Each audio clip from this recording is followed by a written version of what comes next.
I don't think we were finished. Oh, geez. Let's go. He's got a new burst of energy. Don't take it back with that sugar We've fix. created a Holy monster. cow. That Withhold sugar. the cookies. Oh, no, leave them right there. Paul's got the banana, so he's the healthy one. Healthy version. So as I was listening to you, Laura, talk about the notion that talking about a mandate is not helpful. You know, my initial reaction was speak for yourself, and then the more I listened, the more I thought, you know, there's a fair amount to that. That if we divine individual mandates, that's probably a problem. And not probably, but if we want to put the stake in the ground and say, here's my mandate that the voters gave me, then that's probably a recipe for divisiveness. I'd like to see if we can agree that there's a common mandate from the election. And my take on it, as I've been listening to everybody and reading, you know, some of the back and forth on things and you know, listening to the back and forth on things, the common mandate that I hear and that I see, and it's open for debate, was a mandate for change. And the reason that I came to that conclusion is we had a very popular, very, you know, well-liked member of the community who you know, was on the board for 8 years, very nice guy, and you know, really a pillar of the community that the community through their vote chose to replace, right? And that's about as strong a statement of change as I can think of, right? I mean, again, a really nice guy, did terrific work on the board, was a very valuable, and continues to be a very valuable member of the community. So there's the mandate for change is what I'd like to see if we have some agreement, you know, change in how we work, you know, and how the board works, for example, for more openness, for more collaboration, for, you know, from just doing things differently than they were done before, rather than doing more of the same of how they were done before. So to me, it really is, I think there was a mandate for change. That's my take. I appreciate that. I wish there was some way to test theories in this regard, because I agree that the community was reacting to a desire to change. What I'm not certain of, though, was the reason. And I'm not certain what the specifics of the change that the community is looking for were either. I think that the call for a change in leadership, which certainly resonated with voters, my theory is that it was caused, at least in part, by the failure of the operating levy, and perhaps even more directly by the consequences of the failure and the cuts that had to be made. And I think what happened was that people became more involved and more active because the changes that had to be made were not theoretical, or they were so large that they couldn't just be absorbed without people feeling them. Interestingly enough, I mean, when we sat through the board meetings where people came and talked to us, people were not nearly as upset about the loss of staff and the impact on the academics as they were on loss of busing and pay to participate. I think we, unfortunately, had to hit people where it actually affected how they conduct their day and the routines that they follow and that kind of thing. So in my mind, I I think that part of what happened in the election, well, first of all, I mean, there were some very highly qualified and very good candidates who were running. But part of what happened, I think, was just this unhappiness with where we had to be after the failure of the operating levy. And you know, when you experience a colossal failure like that, it is human nature to look for those who must be responsible. Mm-hmm. And I think that leadership change is often predicated on a big loss like that. But I think and I understand the fallout, and I do, and it's not unexpected. But I think what the community also needs to realize is that, you know, what the board did was we put out our best judgment about what it would take to implement a plan that we thought we had agreement on, right? And then the community then was responsible for deciding whether that was going to happen or not happen, right? Yep. So that, I mean, the consequences, unfortunately, you know, the board and the administration were the ones who had to implement the consequences. Mhm.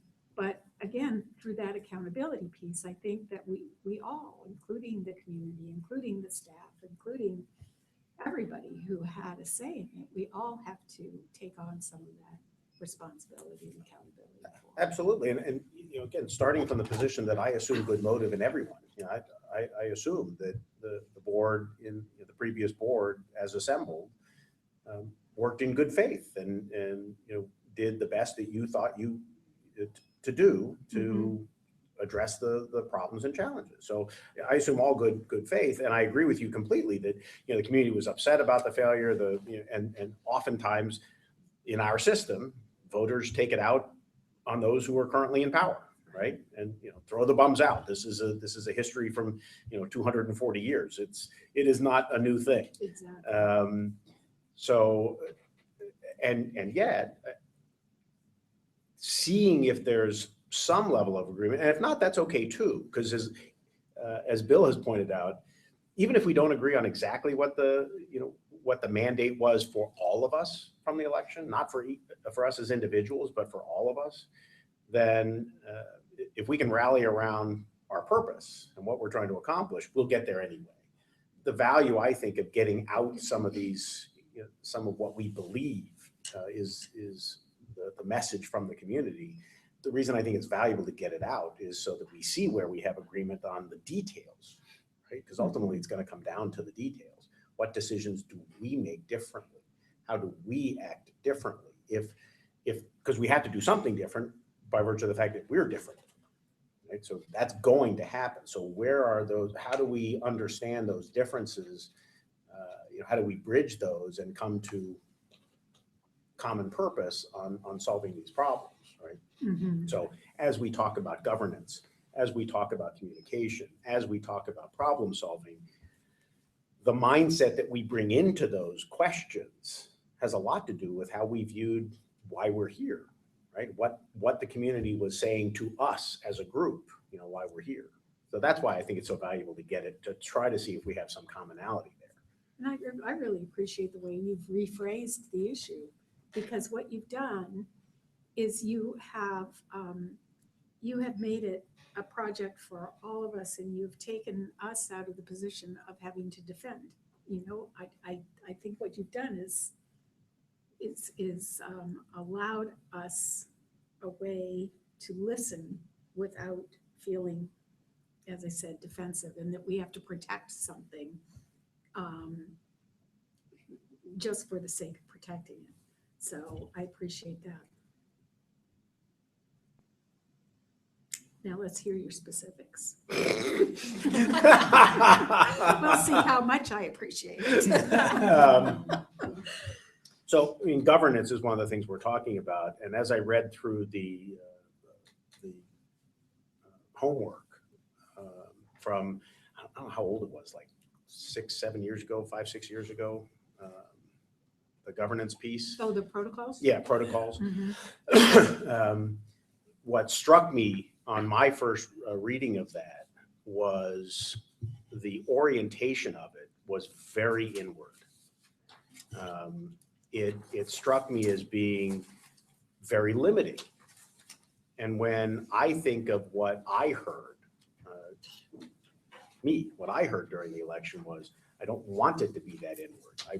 I heard people say, I want to know more about what's going on, right? So as I read through the governance list, and I think I understand where it was, or the protocols, I think I understand where it was coming from, which was efficient meeting protocols, the ability to have efficient and effective meetings and communications and not have things go too crazy. I mean, I tried to read it from a perspective of what are we trying to accomplish, and to make sure there's clarity for the superintendent as to who's got what responsibility, what's the board's role, what's the superintendent's role, how do we make sure there's clarity there so we're not stepping on each other's toes. And I looked at it from the point of view of, I think that's what the objective of this document is. But as I read it, it felt so confining and so limiting that I didn't think I would be able to operate under those rules and do what I think the community wants from me. Get specific, Phil, Yeah. like what So, in here? Yeah. I did homework. And I apologize for throwing it at you, but I finished it this morning at 11 o'clock. And so I couldn't get it out to you.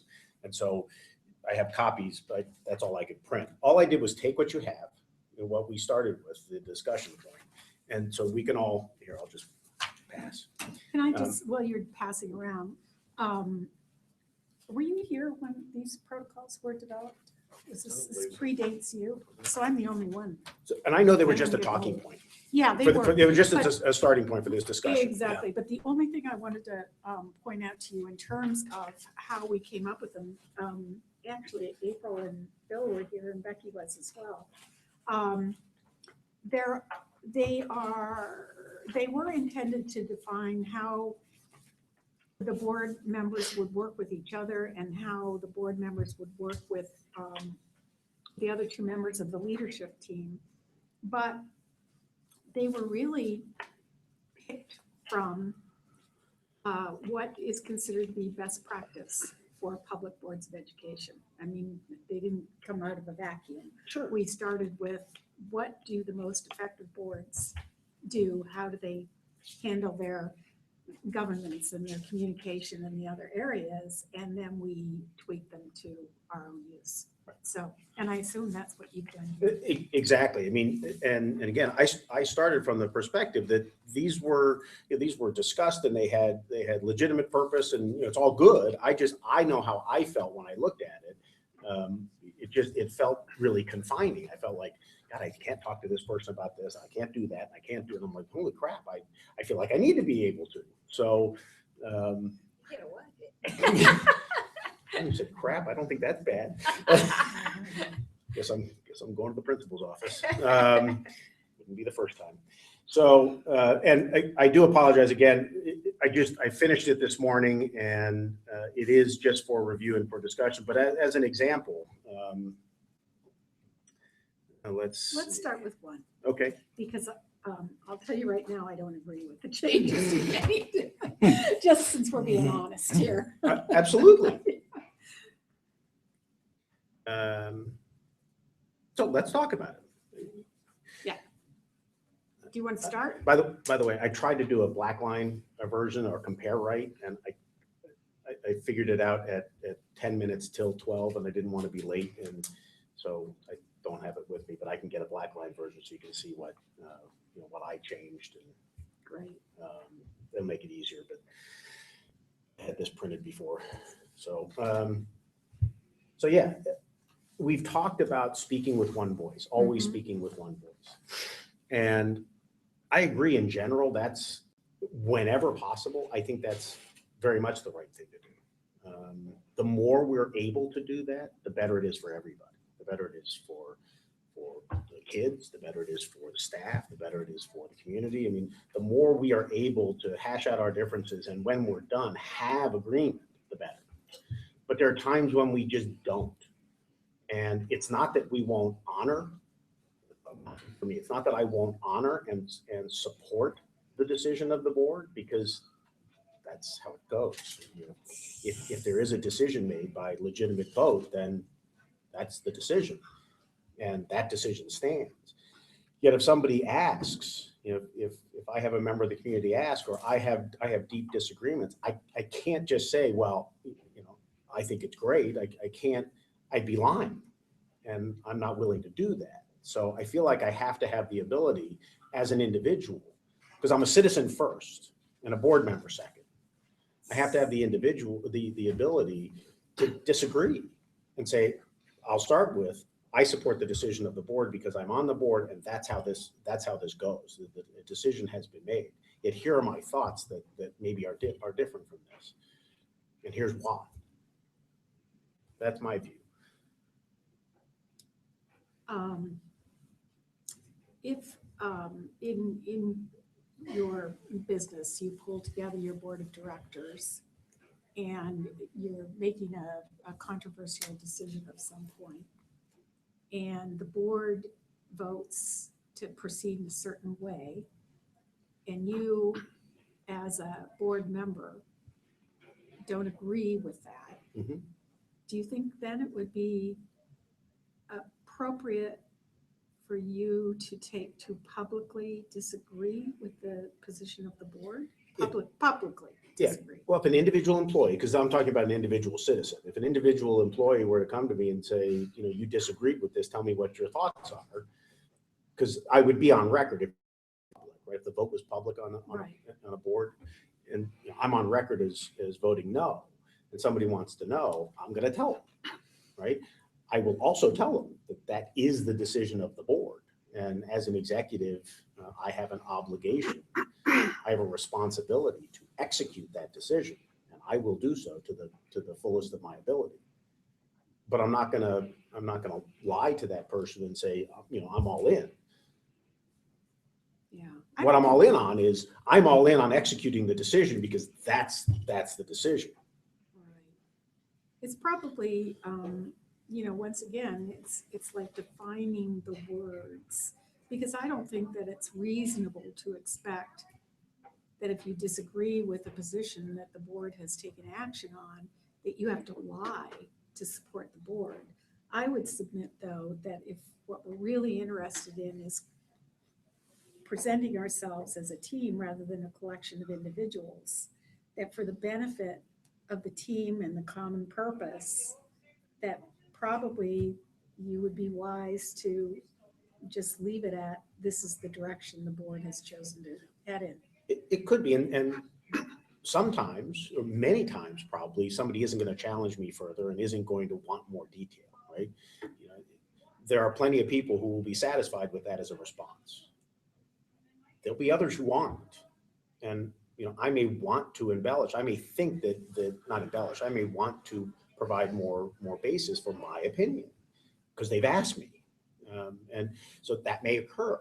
And I don't want to be violating board protocols. You know, I don't want to agree to something that I really don't agree to, and then find myself bound by something that I fundamentally disagree with, right? And in the case of a public body, I fundamentally disagree with the notion that as an elected official and as a citizen myself, that I give up my right to speak, right? To speak freely.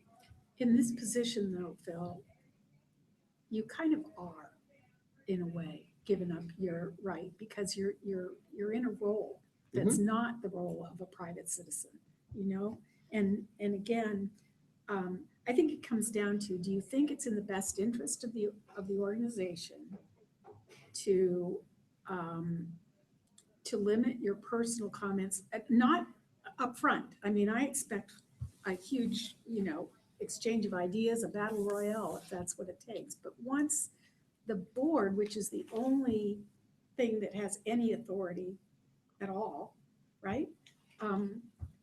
I just struggle with how it's in the best interest of the district to not publicly support that position. It seems to me that you'd never be able to put anything to bed if you had a couple of board members out there who were still fighting the fight in public. And I'll stop talking now. I really feel strongly about this, but I'm one person. And I'm not interested in continuing the fight per se. I don't think it's reasonable. I don't even, it violates my, my principles of what Constitution says for me, that I have the right to speak freely, yet effectiveness is always my overriding goal.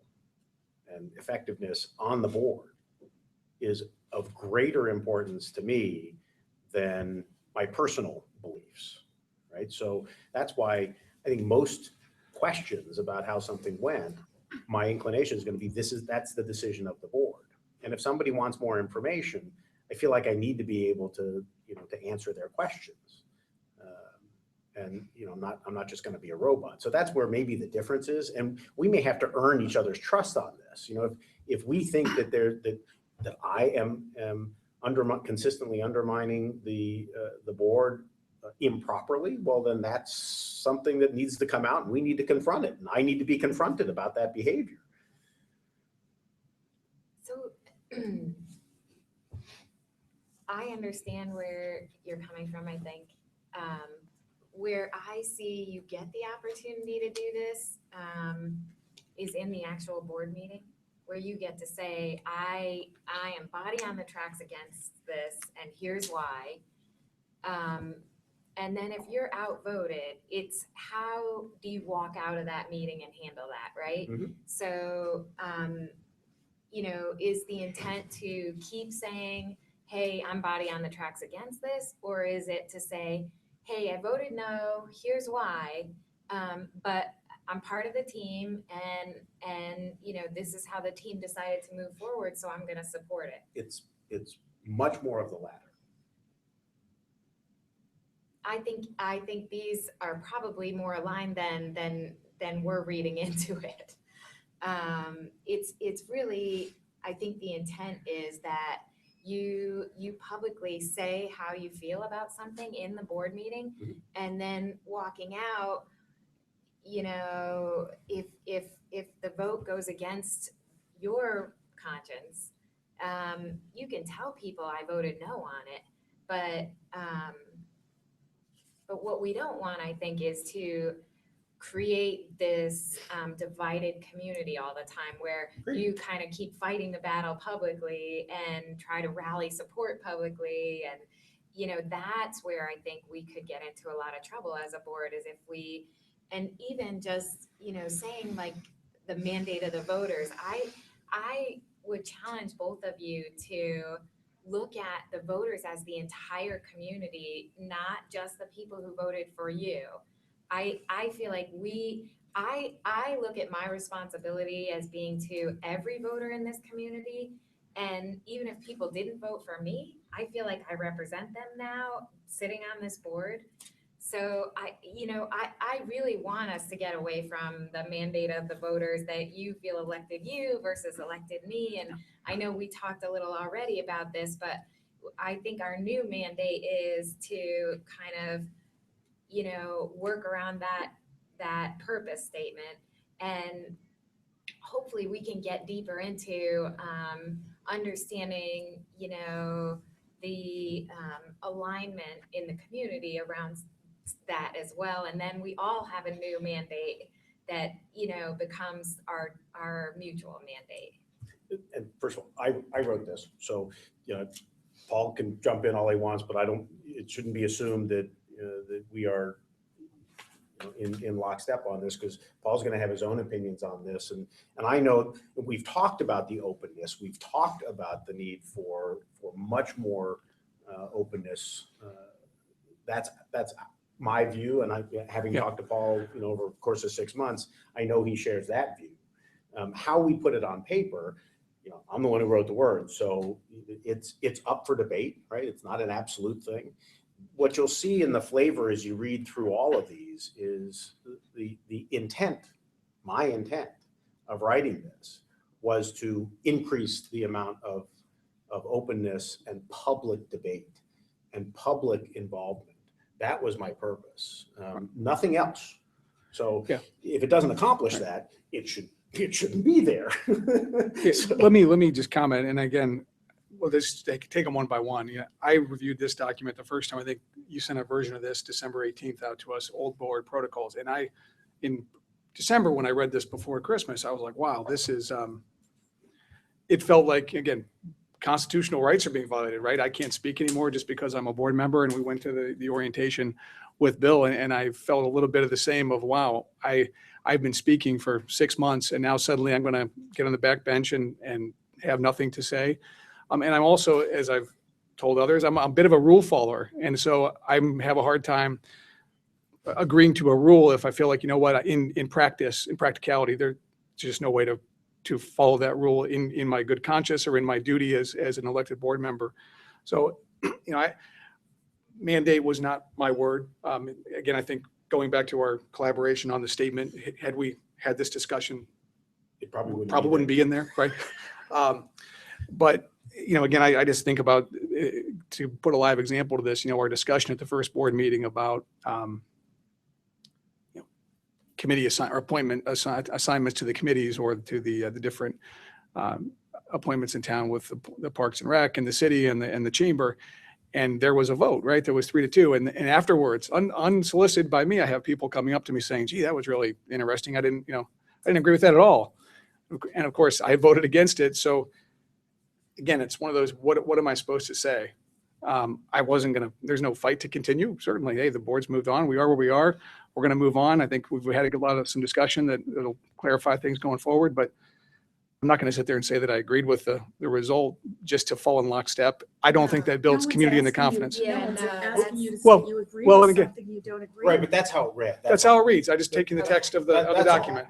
And actually, that first board meeting proved to be, I think, pretty darn valuable, because we had some of those conflicts, and then we talked about it afterward, and we all realized, that wasn't, that didn't need to be like that. Yes. We'll work this way, and it'll be different. Yeah. Right. So the fact that we had those conflicts and then promptly resolved them, I thought was actually pretty valuable. I agree. Right. What Bill, can can you offer, chime Bill? in? Yeah. Well, I just think some of it almost goes without saying. I think when you say that the maybe the wording that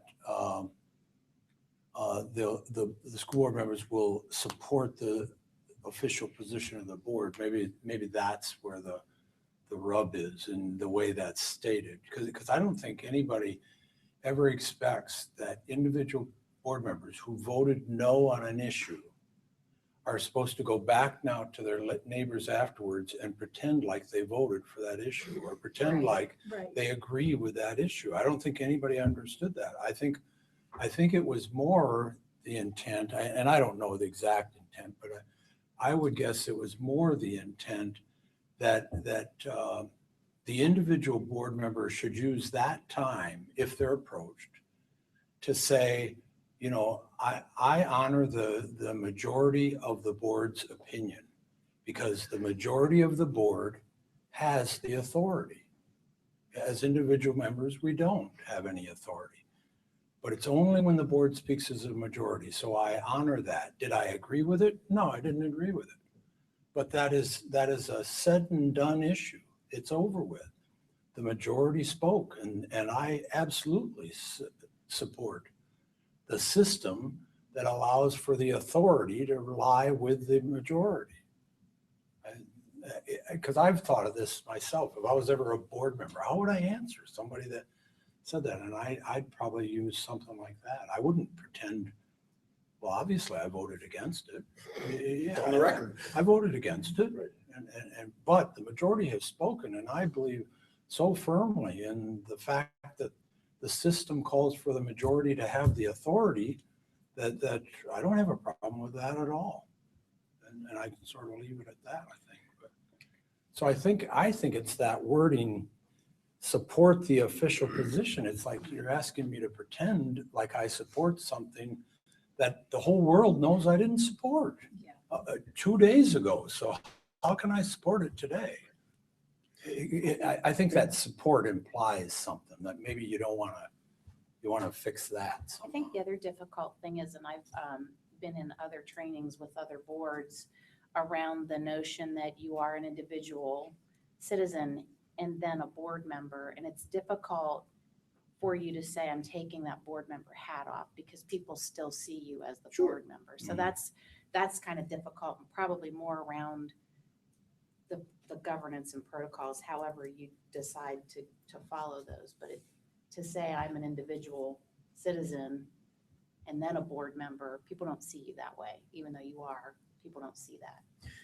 Right. I don't know that we have time to go through each one of these line items, but so, you know, let's make it homework unless you want to. I mean, I'm game to talk about all this stuff, but I just want to repeat the intent of the changes, of the edits, was to open things up, was to make a bias toward openness and discussion in public versus a bias on comity, not comedy, but comity and consensus. So, and then we have to work together and act accordingly, right? And act in good faith to develop the trust that we're not actively undermining each other in public, right? But what I don't want to do is feel like I'm breaking the rules every time I talk to somebody. You know, Paul said that, you know, said that best. If I agree to something, I actually want to honor it. You know, and I just didn't feel like I could with the first set of protocols.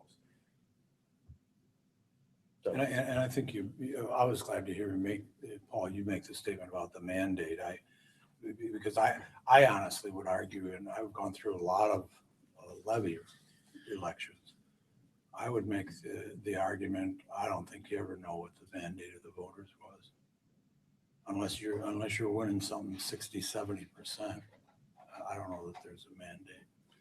You know, our politicians talk about mandates, but yeah. And so I think you're better just shying away from that kind of language. And you sort of said that, Paul, that. No, and I think from the You previous wouldn't use discussion, that Phil had already language gone there. now. Yeah. Yeah, so Yeah. that makes sense to me. Make sure you move the camera over there. I do think it's a lot to try to get through this today. Yeah. But I would just comment, I mean, again, because we had the discussion earlier about what does transparency mean? And this is one of those elements in my mind that a lot of this document might feel a little bit uncomfortable. I don't know, based on the way that things have been operating for the past X number of years. probably Again, decades. So I have a belief, again, my belief, based on my personal belief and what I think I heard during the last 6 months, that there is a desire to have more transparency, more openness, more public dialogue, even if it's a challenging issue that we maybe don't all agree on, that the community might feel more vested in that decision by virtue of being able to observe it or participate or preview with an opinion on it, with more time, with more documentation, that would then create that confidence that I think we all need to achieve that initial outcome we talked about, you know, achieving the best academic and developmental outcomes for each student in New Albany.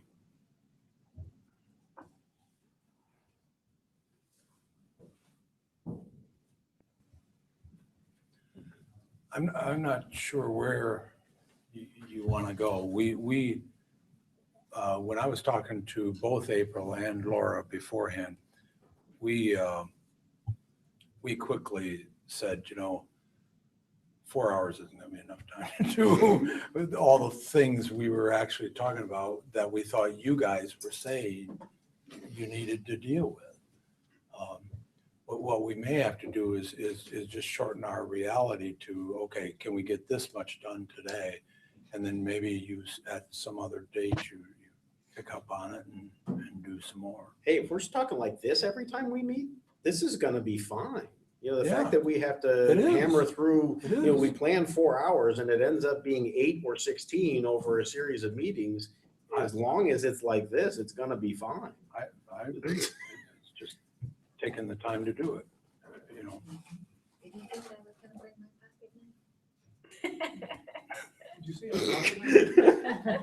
No. Well, should we continue with this? I don't know where that came Is that from. where you- I'm just surprised that you're surprised that this is. Where do you going feel this like well. going? I'm not surprised. I'm pretty happy Yeah, about it. no, that's okay.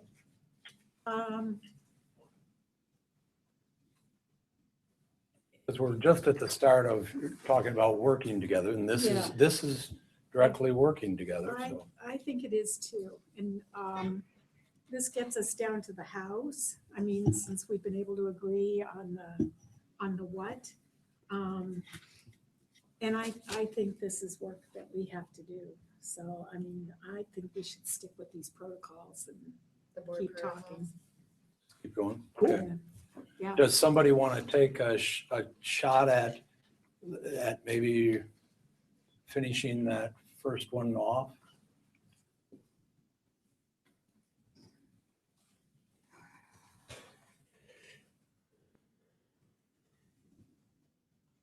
By the way, I can send around a Word document that everybody can edit at their, Get their at suggestions their, in? free will. So long as you're only replying to one board member. You don't need to violate the sunshine law. I have no intent of doing so. That's true. But it's easy to reply all when you're not thinking about it.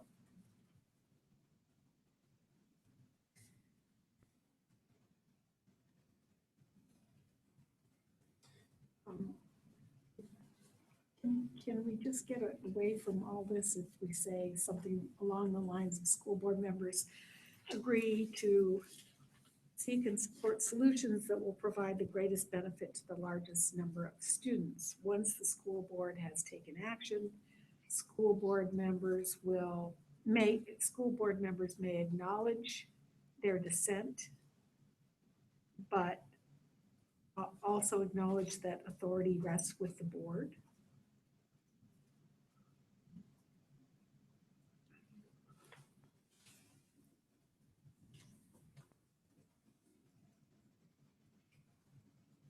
Acknowledge their dissent, is that what you said? Uh-huh. So I'll throw, I guess, example out there, number 2. So we had a discussion in December where Phil was not yet on the board and he acknowledged his dissent in this newspaper. I would anticipate we'd be able to acknowledge our dissent going forward if there was a reporter that approached us after a 3-2 vote where there was a concern. See, the only thing I'd add to that is that I think you should have the expectation of each other, because you'll never know who's going to be in the minority. It'll be any of you at any time. Right. That you could say that we will acknowledge your dissent, but I think there should be an accompanying acknowledgement of the authority of the majority. That if you're going to say, I dissented from that, but I fully accept that the majority of the board has the authority here and they have spoken. Right, and I think that's, in that example, You know, That's exactly what something Phil like did. that where you team them together. I do, because I believe in the system. Right, I know you. So I think that's good. That would That's make what I was sense. trying to say. Yeah, it may acknowledge their dissent, And but it- also acknowledge, or different word, that authority rests. Or authority- Acknowledge the authority of the board, of the The majority. majority, Yeah. acknowledge. So- And, do I want to make a habit? Either recognize the authority of the majority, or even, you could even say, embrace the you know, that somehow that's even more than acknowledge, that of course I accept that. It's a good system. It's the only way we can operate. I don't think I necessarily want to go that far, but then from a working relationship point of view, it wouldn't be particularly productive to continuously go out to the press and try to argue against the majority. But it's going to happen sometimes. And, we'll figure out whether it's too much. And as long as we're willing to confront each other and say, I think that was too much, and we can argue about it, I don't think it was, then and then move on to, okay, we got that off our chest. Now, what's the business that we're here to discuss, which is achieving the best outcomes for each student, right? So are we done with one for the most part, at least conceptually? That seems closer than, yeah. Number two really grated on me, the way it was originally written. And the way it was originally written was acknowledge No worries, no, yeah. that the school board meeting is a meeting of the board in a You know, public you can leave it right setting, there, that way I not a can see public it too. meeting. Oh, And, you know, I almost physically recoiled from that statement. Like, it's a public meeting. it's really not. So say more about that. It's really, my understanding is that it is a meeting of the board to which the public is invited to participate at the pleasure of the board. It's not a public meeting like a forum would be. The board sets the agenda. The community doesn't set the agenda. The board has their own meeting protocols that are not dictated by the community. It's a business meeting to which we invite the public. That's always been my understanding. So when I listen to that, a lot of that makes sense to me. You know, the board sets the agenda. It is a board meeting. And yet, when we use the term the public is invited, Yes. it strikes me as being, what's the word I want to use? Elitist. That's my reaction to it, right? It strikes me as being, well, we don't have to invite you. We do. And Because we you know little. We know, we do, because we know we can't do our jobs well if we don't, right? But, Well, we're also required by law, Yeah, you're Well, required to yeah, have a sure. public meeting. right? yeah, that's right. But So I think there's some semantics in there that I'm trying to struggle with. Yes, the board does set the agenda. The board sets its own rules within the bounds of the law. All of that is very much true, and I'm completely comfortable with that because that's what the law says. Mhm. I lose my comfort level when I say we invite the public because it just seems like, the little people get to Well, show that up might at our be pleasure. I'll acknowledge that was a poor choice of words. That may be how it's actually written. I don't really know. No, but I don't, that's my word, not statutory I language. read it and I was just trying to understand how it helped us. If it was board protocols for us, What the how, intent what is. the intent was, or what were we trying to accomplish? Because I did also have a little bit of the same, I don't know if I call it elitist, but it's sort of an off-putting, or like, let me make it clear, this is not your meeting, this is our meeting. And so it's like, what are we accomplishing with building the community, the confidence in our board if we have words like that in our protocols? And again, I know these are very old protocols. That's why I asked the content. Maybe it's meant for a situation I'm not aware of where it would be necessary. These are pretty standard protocols. When I trained school boards, these are the protocols that we worked from, and I'm pretty sure that Bill would have the same reaction. The idea of it is that really we're there to conduct business. And so it truly is a business meeting that's held in public as opposed to a public meeting. And, it's a fine distinction, but it goes back to the fact that we were each elected to be decision makers, right? Yep. And we have been given that honor, right, obligation by the voters, but really when they elected us, they entrusted us with running the business of the school district. Mhm. And again, I'm not wedded to the language, but the idea is that we are statutorily responsible for doing this work, right? Yes.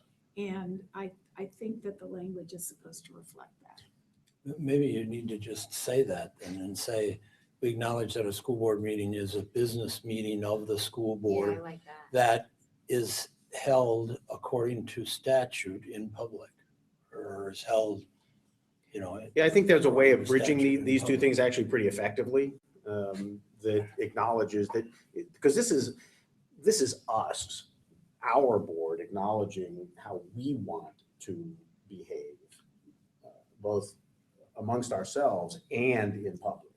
And if other districts choose to adopt our protocols because they think they're better, that would be the flattery of imitation. But you know, I'm only interested in making sure we have rules that we can live with. I think saying it's a business meeting that's being held in public is, captures more of the intent of what we're trying to get at, which is this is not meant to be a public meeting where the public is running the meeting.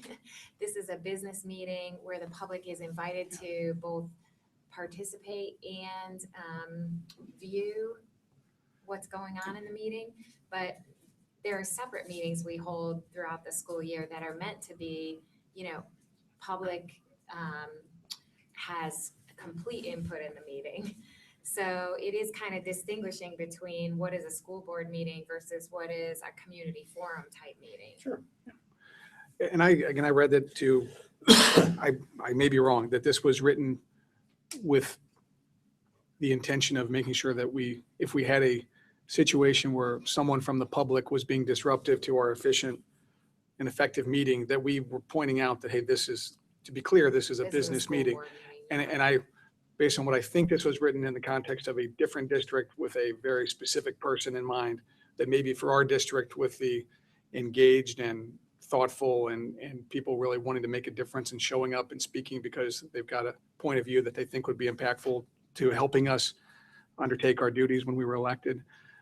I just fear that, you know, putting it, I think it's very easy to tweak something so we don't have that off-putting or that elitist mentality that maybe was not intended, but could be viewed that way by the public and probably was written for a different community and a different person. I feel like I've heard, like we have agreement. I mean, if you wouldn't mind, you know, since I wrote up the changes in the first place, I have no problem, you know, doing an edit based on the conversation and trying to capture what you all thought. I mean, we did that the You last said time. it. Can you repeat what you had said? I had just said we acknowledge that the school board meeting is a business meeting of the school board that is held according to statute in public, according to Ohio statute in public. Do you guys like that? Close. Yeah.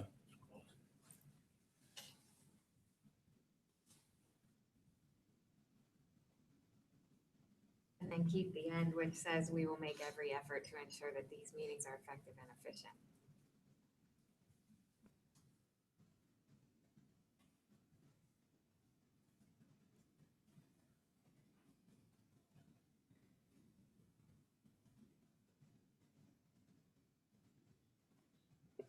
I say close. The part I feel like missing is that I want to make sure we are clear that we want the public to be involved.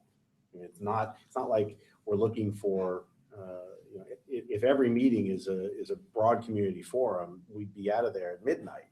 And you know, it is a business meeting, and so we clearly have to make the rules as the board. You know, within the bounds of the sunshine laws, we make the rules of how the meetings are going to run. I just want to make sure that we acknowledge that we want the public to be a part of that, right? So Do you want to say? Maybe just state that, Yeah. you know, that in that second sentence, if you kept it, we will make every effort to ensure that meetings are effective and efficient and that they always include an opportunity for public participation. I mean, that's sort of the gist of what you're trying to say, I think. it is. That's the gist. You probably word it better. I'm a ruthless editor, but I have to type too many words first. Then the extraneous ones disappear.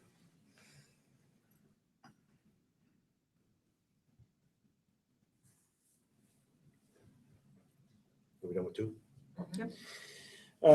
Number three, again, this was an orientation challenge for me, meaning the way it was written, the way I looked at it initially was it put the superintendent in charge of all of the, of everything. And my view is the superintendent is the chief executive of the district and is empowered to be the chief executive of the district and to execute the superintendent's responsibilities, and needs to have the freedom and authority to do that. Mhm. But that empowerment is granted by the board. So the board is superior organizationally. And when I read it, it just struck me as being inverted when I read the initial protocol. All right, so now go to the analogy of the CEO of the business Mhm. reporting to the board. Yep. CEO is hired by the board. So But don't you I'm the trust- CEO, yeah, I'm the CEO, right, of my company, and I have a board. And I work at the pleasure of the board. If, as Bill has said in some conversations, if I think the board loses faith in me and loses trust in me, I need to find another place to work. I either need to regain their trust or I need to find another place to work. If I'm going to be an effective board member, as long as I trust and empower my chief executive, I have to act accordingly. I can't micromanage them because then I'm undermining their authority. I'm undermining their ability to do their job. So I have no interest in doing that. But I just felt it important to clarify in our protocols that the order of things is the board makes that assignment, the granting of authority to the superintendent. That was really the idea behind it. And it's wordy, then I think so that be it's it. exactly accurate. I mean, that first sentence is exactly accurate and it defines that relationship. That was the idea. Can we say, instead of impart, can we say designates?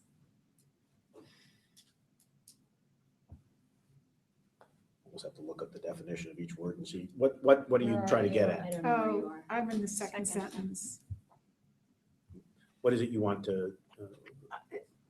I think that impart is not a particularly clear word. It's not, the definition of that is not as sharp perhaps or universally accepted as the word designate Or assign. or assign. That would be all right too. Okay, so what you're going for is clarity, that Yes. the board has granted authority. Is granted a better word? Those are all words that are consistent with your policy. Assign, grant, whatever, I know. all of I those mean, are interchangeable, you I think. want me to go to the dictionary and pick out the one that's most clear? Sure. That's good. Because I know what it is you're trying to get to. Yeah. Um, And is it actually true? I'm just trying to think in terms of statute. Is it the board does designate this authority, or by statute, does the superintendent have the authority already to do this? Yeah, I think once the superintendent's hired, I think by statute it is. Ah. I Yeah. think that's Ah. what it is. Okay, so that would be Right. more accurate. Mm-hmm. It's still, so that would require just changing this around to still say that the board hires a superintendent and the superintendent by statute has the authority to do these things. Yep. Okay, That's clear. if that's the case, I think that'd be a great believe it's change. Right. Again, it would clarify for the public what by statute is granted to the superintendent. And it keeps it off of your back. Yeah, exactly. Because I you like don't that want to, too. you don't want to get involved in that stuff as Right. much, any more than you have to. And any more than supervising the effectiveness of the superintendent and the treasurer, Right. you know. Exactly. Same thing I do in my work. We have employees who want to talk to the president of the company and that's, I need to put it back to where the authority belongs. Not statutory in my case, but it still belongs with that person's manager and that person's manager. It doesn't belong with me. If I start fiddling with it, it's a nightmare. I would end it at the end of that sentence. evaluate the superintendent's effectiveness in these matters, period. Yeah, I don't. And think just so, leave it. too. I'm not sure, what were you trying to get, Phil, at the rest of it?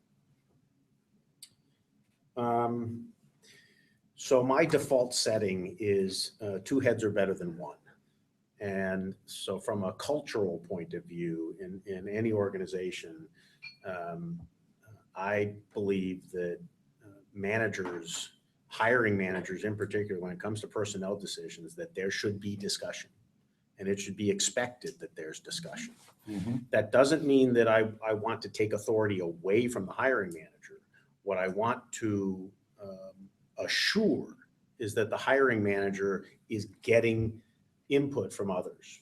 And I actually require that they get input. Again, at the end of the day, if that hiring manager says, I've heard all of you and I'm going to go this direction, as long as they are still the hiring manager, they have the authority to make that call. I think the best do that, but that at least expresses the board's opinion. We want that done. And if you walk in here and you're not one of the best and you don't do it naturally, we do expect you to. Right. So that was the intent of those other words, Saying.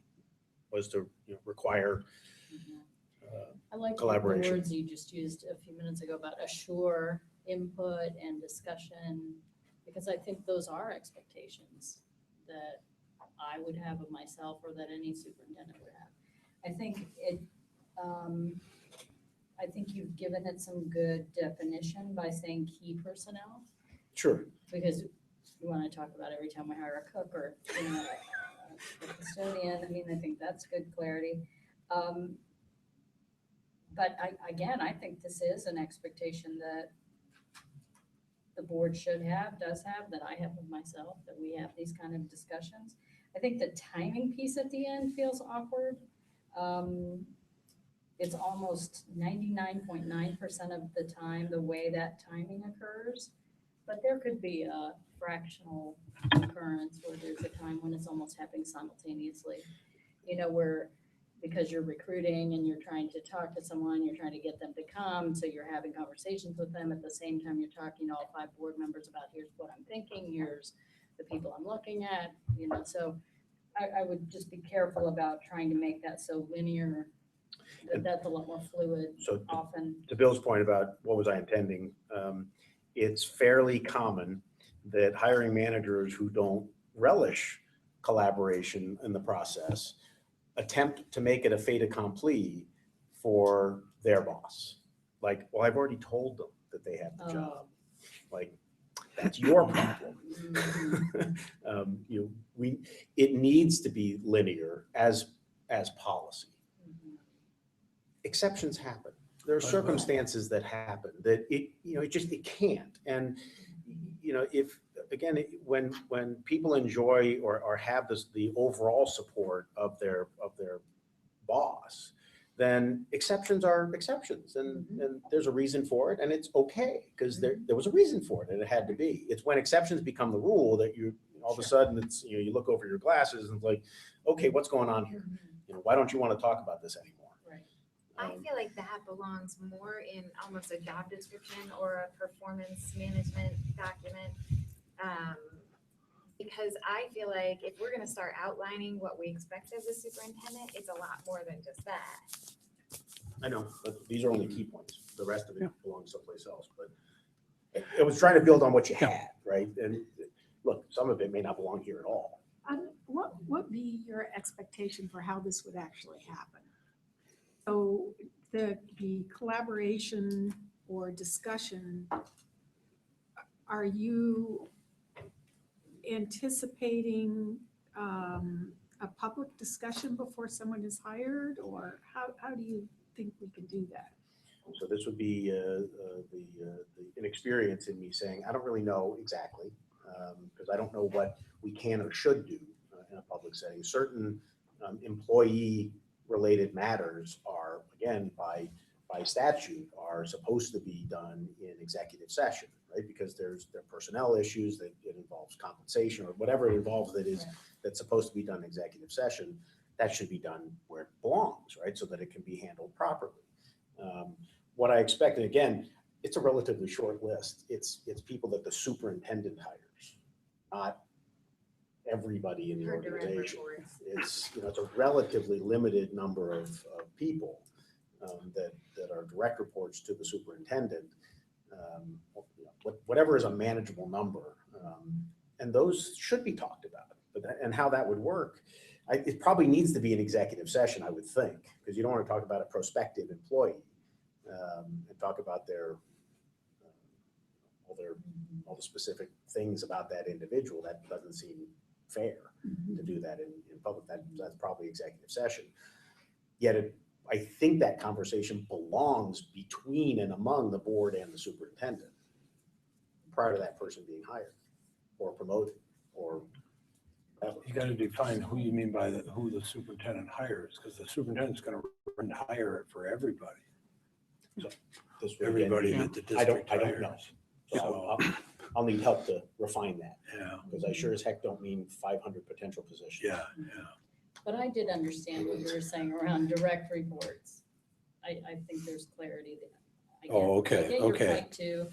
I is missed, everyone I is didn't see technically a that. direct Okay. report, but you mean in terms of evaluation and supervision, right?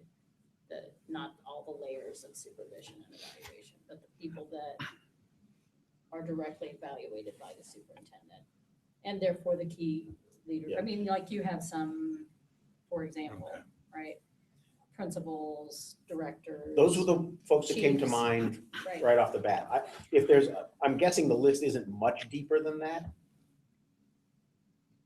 Well, I think the point Bill's making is that every employee. I understand, but from an intent point of view, I don't think the list is much deeper than that. I just don't know the names of all the positions. Right, Um, okay. But I don't want a situation where we're talking about 30 different positions and we're Right. having these discussions on the board. I don't think that's effective. I don't think it's Right. efficient. I think it's disempowering for the superintendent, so I wouldn't want to do any of that. Right. But there's probably 10. Right, I think that makes sense, and if we could walk through an example, just like you were trying to do.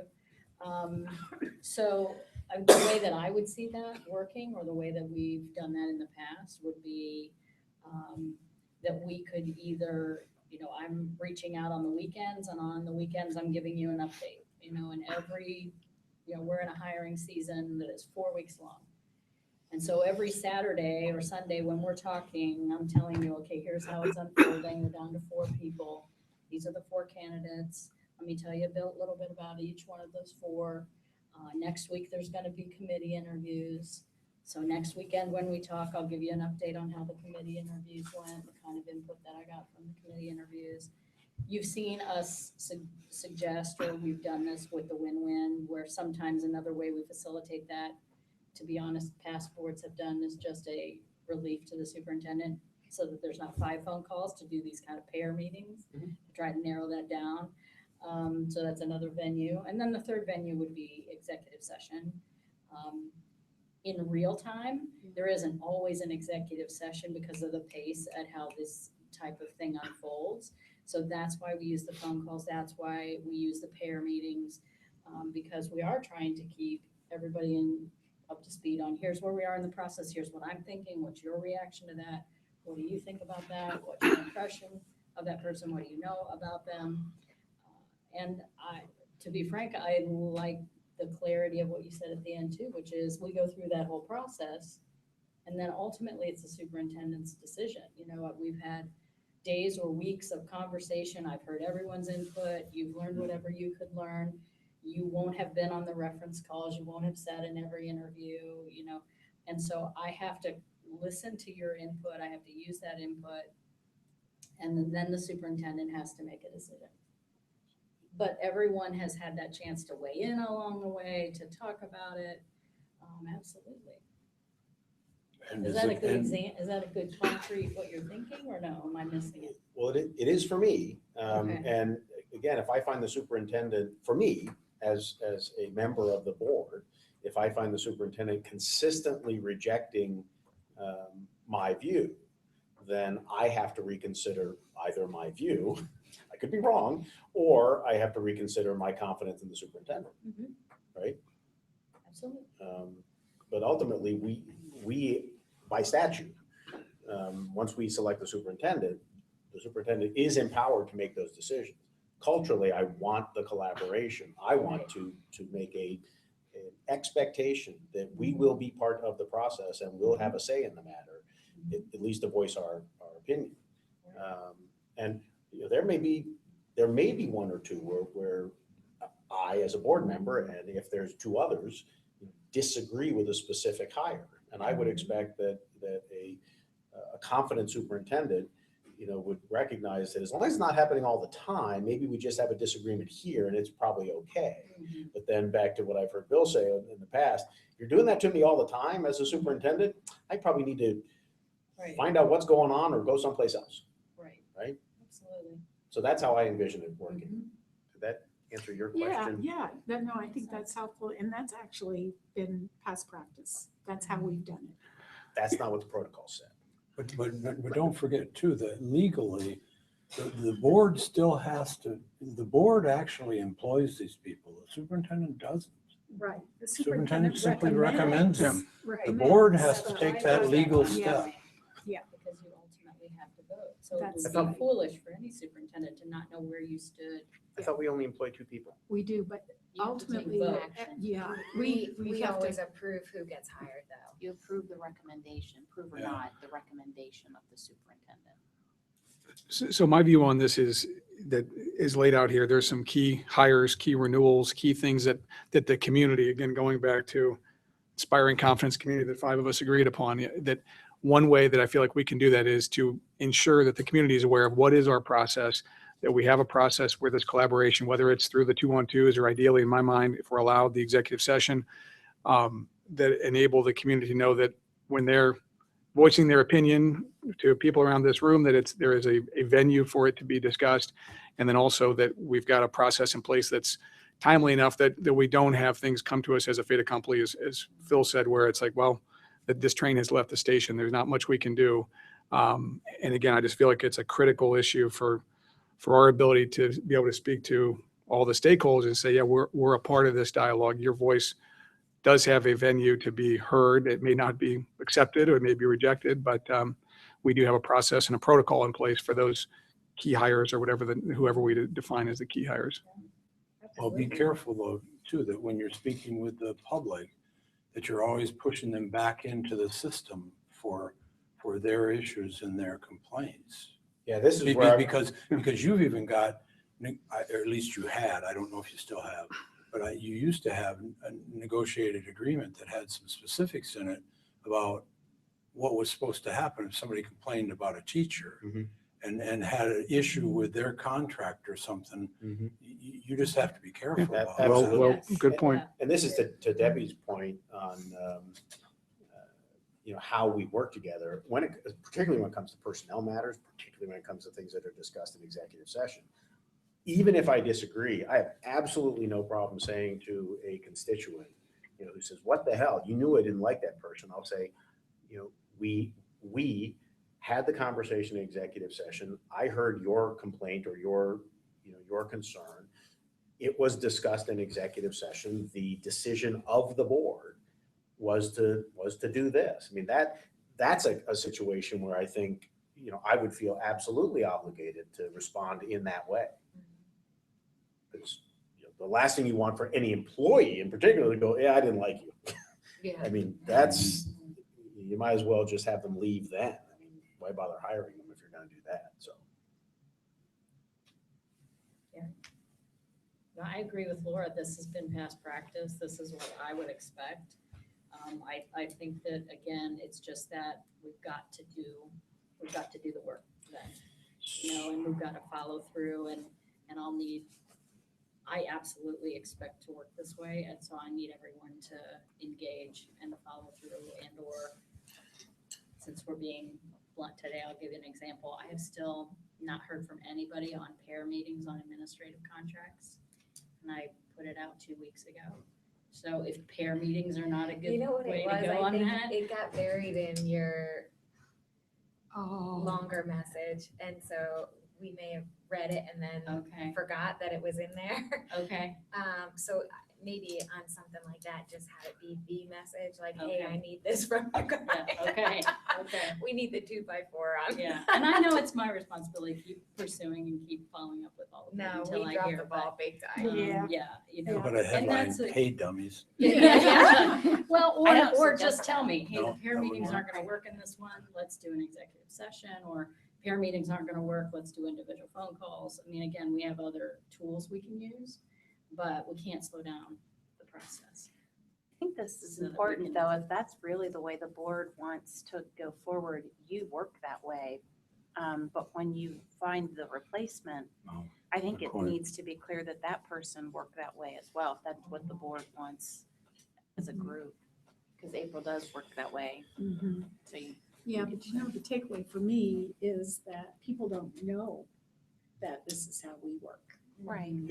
So, we're doing what you're asking us, asking this group to do already. It's just clearly you guys didn't know, and if you didn't know, then nobody It's not else clear to knows the either. public. Yeah. Well, and if this is the public governance document and it's not clear in this, and this is what people are reading, then you wouldn't know. So it's 3:15. We've committed to a 4 o'clock stop. Mhm. There's not a chance in heck Mhm. of making it through the rest of them in 45 minutes and doing anything else. So do you want to get through as many as we can and do nothing else, or do you want to do something else? I think this is Up good to you. discussion. I would say, let's just keep rolling. Maybe it will get a little quicker. Yeah. and I- We'll step up the pace. Okay. Final comment on this relative to, it's the board's obligation to oversee, what's the term here? Evaluate, and this just goes back to whatever contracts we put in place, make sure we have an opportunity for the entire board to evaluate the superintendent or these key positions. We don't evaluate the key positions. Oh, It's just excuse me, I'm right, the- you're right, the superintendent Yeah. and the and the treasurer. treasurer. Yeah, right.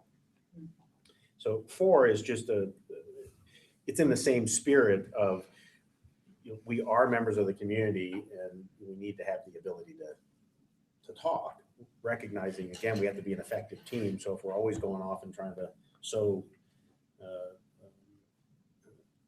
discontent, then that's not particularly effective. Right. But we still have to have the ability to talk. And that's the spirit of 4. The only, the only point I feel like I keep trying to make with you both is, so I I'm look at offended, it Debbie, as. you both. Or you don't want to be lumped with him anymore. Exactly. So what else is new? I'm used to Well, that. trust me, No, you're related alone to the again. campaign, when you talk about, individually elected by registered voters of the community and are therefore responsible to those who elected them, I see it as we're responsible to the entire community now, not just to the people who pulled the lever to say, I want Debbie in that seat. I want us, the 3 of us in particular, after that election, to think more broadly than just, I only listen to the group that elected me. Because I think that continues the narrative in the community of, we are not one, we are divided, we have different platforms, we work for different people, we serve different masters, all of that. I feel like I've tried hard to get away from that, and I want us to, just think as broadly as we can about who we serve in the community, and it's every registered voter, not just the voters who elected us. Have you ever heard the term "don't sell through the order"? No. It means if you made a point and Oh, the you other got person it. agrees, you're good. All So, right, I'm good. so I struck the words and therefore are responsible to those who elected them, and replaced it with and therefore are responsible to the community. Yeah, that's much And better. for what it's too. worth, I had made that same change, and I honestly, that's, That's getting much Phil's better. words, getting me in trouble. No, Because I think that's fair. But again, the overriding point of the change is to be able to speak to the community as an individual about issues relative to the board and not have to do it only when we're in a quorum in a public meeting. I think that's fair. However, once the board has taken action, Right, then it's. we need to recognize the authority of the majority. And yet be able to offer a dissent, acknowledging the authority of the majority. Correct. Cannot remember all Also, just as a point of order here, whenever we're talking about how we're responsible to the community, and I think it's really important that we also remember, equally important is that we're responsible to the almost 500 children who attend our schools. of 5,000. Sorry, we are at 5,000? Did I say You said more? 500. You said 500. Oh, No, okay, here. I'm not What a you meant numbers was person. 500 staff members and 5,000 students. Is that what you meant? That's right. Thank you, Mr. That's what I Barrow. thought you meant. Thank you for clarifying for Long me. after you. Yeah, exactly. But it is, I 5,000 mean, I students, always, yes. maybe this is a difference, I don't know, but whenever I'm making a decision, I am certainly aware of the community and what's right for the community. But I'll make no bones about the fact that in front of the community, in my mind, is I'm gonna do what's right for the kids. So, Absolutely. I think whenever we talk about this, we need to remember that we're only here because of those 500 plus 4,500 children in our school district. And Yeah. hopefully And that is mostly aligned. Hopefully what the community wants is aligned with what's best for students.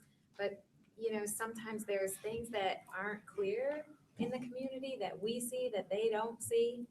And then it's our job to try to educate the community that this is actually a better path for what's right for kids.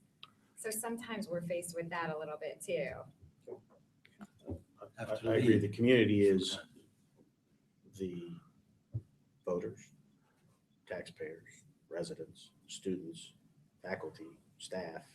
It's, Maybe you should outline that. Mhm. Come on, you're the one who wants clarity. I think that's a nice clarifying point. I do too. I mean, I think that's No, it's more important. words. Just in a But I think parentheses it's good. behind it. oh Lord, me and my big mouth. I'm gonna stop talking. And I would only comment again, the children aren't here without the community. The community involves parents and a broader subset as Phil will articulate for us. But I think even when we go back to our statement earlier about what we're trying to achieve that for each student.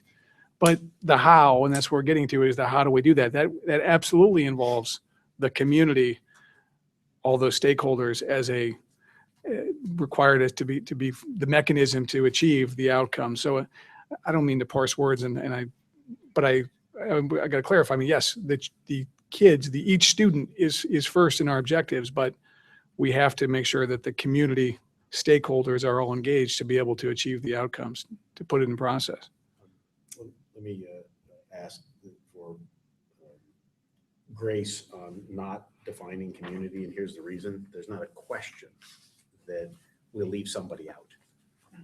You start listing everybody that's a member of the community, and unless we have enough general terms that encompasses everybody, we're going to leave somebody out. And somebody's going to say, "What about me?" So I would argue that we just leave it a community.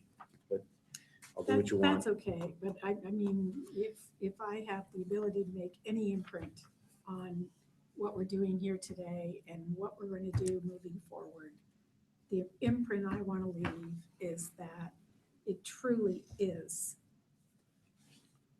about those kids who are relying on us in collaboration with our community to help them achieve the outcomes that we all agree on. Absolutely agree. Absolutely agree.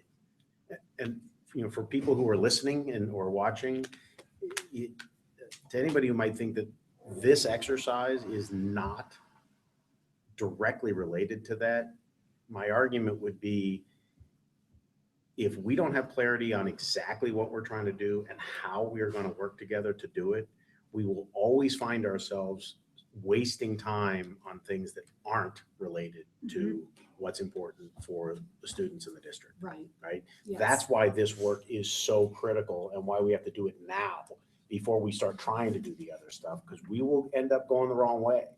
So that's my argument for why we have to spend this time, Mhm. even though it's painful. It is. God, if I was watching, that would I be would tune out. extraordinarily. Must have I had would more tuned fun out a jobs long than time we've ago. had over this. This is just normal. They're not watching anymore.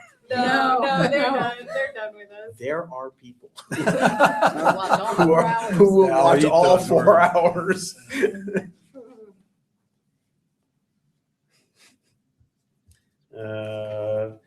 Part 5 on the importance of committees.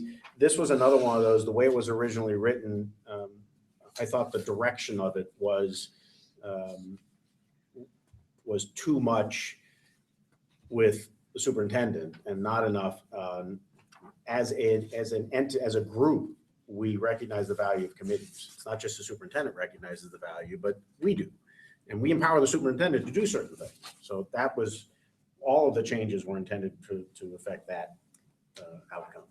Point of order, there are 2 kinds of committees that we take advantage of. Okay, One is a superintendent committee, the other is a board committee. okay, So the superintendent committee is indeed a committee that's formed by the superintendent with the superintendent's rules, with the superintendent's choices. so what are some of those, what are examples of those? The facilities Facility committee was- advisory, the Okay. communication advisory, the school start time advisory, the A board committee would be like the finance. finance review and reporting committee. So in terms of governance, what role, if any, does the board have or want to have as it relates to superintendent committees then? I can shed some light on my memory at least of what this came to be. You can correct me. I believe this arose because, again, the board was trying to advise ways that they thought they could work with me more efficiently because I was doing everything in individual meetings. And one of the suggestions of the board president at the time was, if you need to pass information quickly to the board, go to the board president. The board president will help you by disseminating information to the rest of the board. That occurred during the selection of when I was forming a committee and said, we need to have board representation on the committee. And then I pretty much said, can you just figure out who that's going to be, and pushed that back to the board president. I believe there were board members at the time who felt that did not feel democratic enough, or that they each wanted direct access to me to talk about it versus talking about it through the board president. Is that I hear you. understandable? Yeah. So this whole item about the superintendent will consult with each school board member individually was because we had tried an efficiency approach going through the president that didn't make people comfortable. So this was undoing that and trying to set a different expectation. Does that sound familiar to you? That's what I Yes. remember. Yeah, anyway. that's exactly what happened. Maybe it was years ago. Okay. Mhm. Mhm. So my So- changes stem from a lack of understanding of these 2 different kinds of committees. Mhm. And so I'll need to revisit that because then it no longer fits. Well, I have to- And the board committees also have requirements of notification of meetings, Sure. minutes, everything else. The superintendent's committee does not have any of those requirements. Right. April can walk you through that, or I can walk you through it. I got the gist of it. It's a whole different animal. Yeah, it is. So. Yep.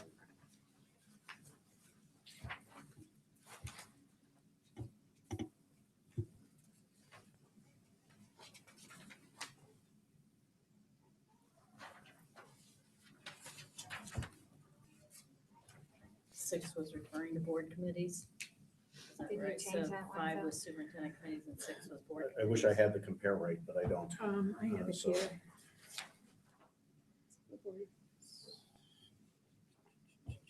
That's community position, so is that more of the board liaison? Well, it says No, that and you, board this committee is the same as the representatives. old language. Okay. It is? Mhm. Okay, that's good.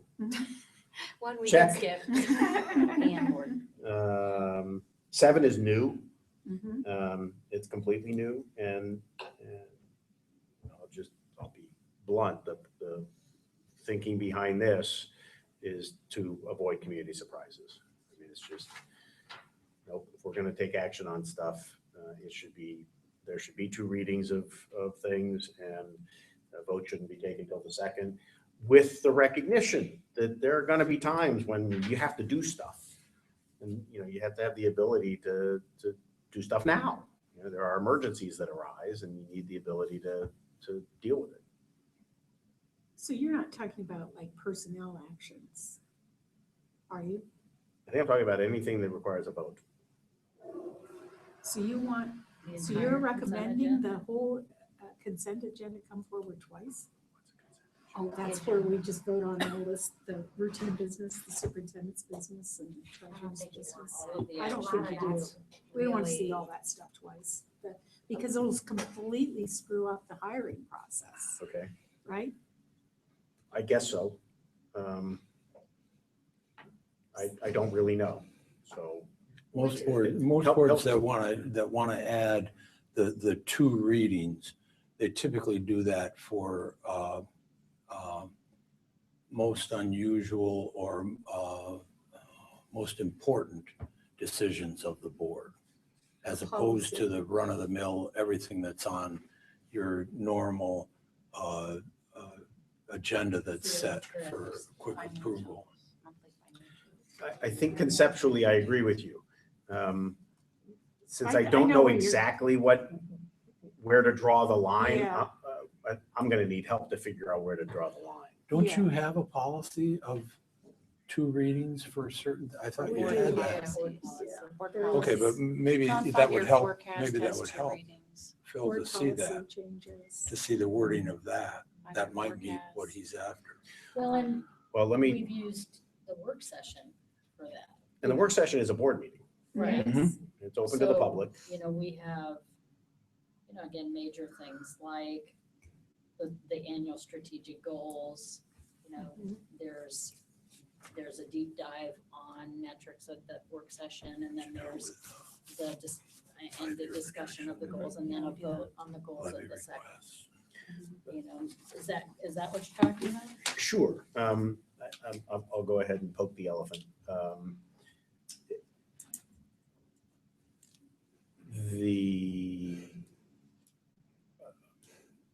I definitely want to prevent a repeat of the December meeting, where it felt like were those issues that came up as it related to salary and bonus and contracts and stuff, just felt like it came up once, got done, didn't have a chance to really affect the outcome.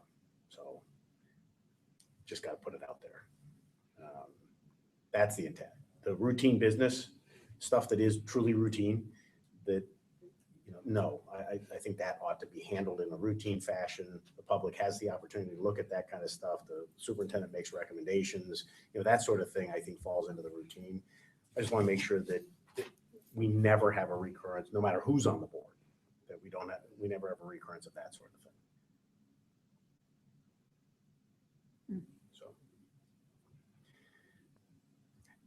So had to So poke the elephant. you're talking about. Just an example, right? contracts, It's- Renewals, performance compensation approvals. You want that to be 2 discussions. And even that, I would limit it frankly to key personnel.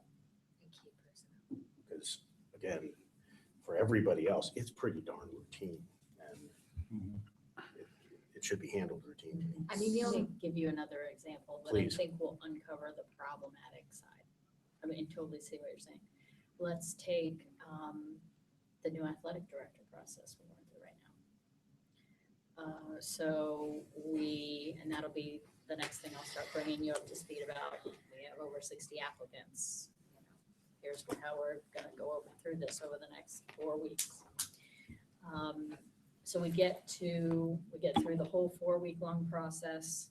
You've seen the semifinalists, you've seen the finalists, you've heard the feedback from all the parent committee, the student committee, the staff committee, all the interview committees. We get down to our selection. We're gonna make an offer. Again, we've been talking about it with you behind the scenes, you know exactly where we're headed. Are you saying that there should be a presentation of that person and their contract 1 meeting prior to the vote? and that then we don't actually vote on them until, so I'll make that really concrete for everybody. So if we have a recommendation by the March 28th board meeting, you would want that person presented on March 28th and then not voted on until April 14th. I don't know the answer to that question. So let's play out the what ifs. Let's play out, why it would be good to or good not to. I think the hard thing with that is that if that was the practice, you would really limit the people that would apply for the positions, because a lot of times they're not walking in and telling their current employer until they are feeling pretty confident that they're pretty far through the practice or through the process. So I think that if you were to do that for those positions, that would be really limiting who would actually apply and the caliber of the person that would That's apply. certainly the case in the private sector too. I mean, Right. you don't want that sort of thing. Right. People can't do that. They can't quit until they have a job. Right, Yes, right, that's right, what- they can't, yeah. So I don't want that outcome. Okay. Well, because that would be, Now, if you're talking about our contract, which is I think where you're headed with the, existing employees. yeah. Would you say, because the board talked in executive session for a few months about those things. So is it more that you want the conversation in the public? Because I'm assuming that, I know the public probably didn't realize that those conversations happened for months prior to that vote. It's kind of that knowledge that it's coming so people can weigh in, is what you're Yes. saying. That is Yes, the yeah, intent. That's the issue, That's the intent. that timing wise was not enough time for the public to weigh in. It's almost a acknowledgement of key items that are coming Well, somehow. and And yes, then again, the communications challenge around, which is another whole topic, but getting people to tune in, right? So it's just, we could start advertising, 6 weeks in advance, what's coming on the April 14th board meeting, what's Well- coming on the April 28th board meeting, and that doesn't mean that anyone is tuning into Well, that the athletic, until yeah. it happens. And the athletic director position is going to be one of those key Mhm. positions. It is. that the It's community- very it's visible. huge. Very visible. Yeah. And yet, to your point, you can't be naming names and disclosing, finalists who are currently employed. So I get that from an employment point of view. Right. I don't have the answers. Maybe, well, everyone think about, maybe it is just Yeah, trying to announce our timelines in advance more often so that people are really crystal clear. The same thing is coming with administrative contracts. Part of why I wanted to have time with you behind the scenes is that where I have been headed was, and I again was going to gauge based on the conversations, either an March 14th or March 28th, first presentation of that and public discussion, and then the vote at the next meeting. So I already was planning 2 meetings on that. It's just a matter of when. So that's, And that could wait until, again, I was already thinking it's either a 14 and a 28 or a 28 and a 14 timeframe. But we could be talking about that publicly and saying, here's our This is just an timeframe for the announcement that we spring. will be conducting a Here's rapid how these release things are at intended to be dismissal scheduled. today. I Thank you mean, very I don't- much. If that helps. but I think you're effectively doing what number 7 says in practice with the administrator discussions by having two meetings scheduled. You're not going to vote at the first meeting, you're going to present and then vote at the next meeting. So I think that's in parallel to the situation in December, that if we had followed that same protocol, that would have effectively accomplished what we're trying to articulate in number 7 as well. I think the other, so taking away the renewals discussion on the new hires, I don't know, that's a great point about how do we do that? Do we waive it? Do we have an ability for the board to waive the reading with a different level of vote? That should be a no-brainer that we would all waive it so that we don't lose a candidate that can't wait or can't be put in a position to be publicly unveiled.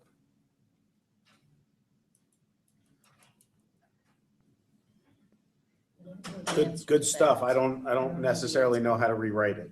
I liked what Bill's wording was around, what was it, in, critical, important decisions. There was some language you had mentioned, you don't I don't remember. have a clue. That was 10 minutes ago. That was in the past, Debbie. I mean, I think, the spirit of this is as much as possible for critical decisions, we would like to have two readings. But I don't know that we can make this hard and fast rule that for every decision, it's two readings. Right. In No. fact, we definitely can't make that rule. Oh, it's difficult to even, so everyone has a different idea of what critical decision is, Yeah, right? so So we'd be somehow you need to come up with, You have to yeah, what's define the a list. definition? Yeah. Okay, I need But, help. but the major ones that you maybe would put in parentheses of things like the 5-year financial projection, you should be looking at that a couple of times. The requests for levies. Now there you're stuck with statute. It's going to happen because it has to happen.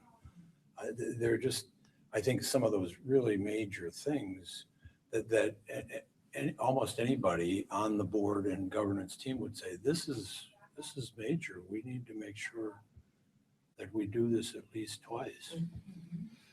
That's all part of the inspiring community It is, and that's all this is intended to do. confidence, is that that's where they see you being deliberative. That's where they see you talking to each other about it and debating it. And yet we don't want to hobble either the administration or the Right. board by Right. getting Too minor. too deep into, truly routine stuff. Yes.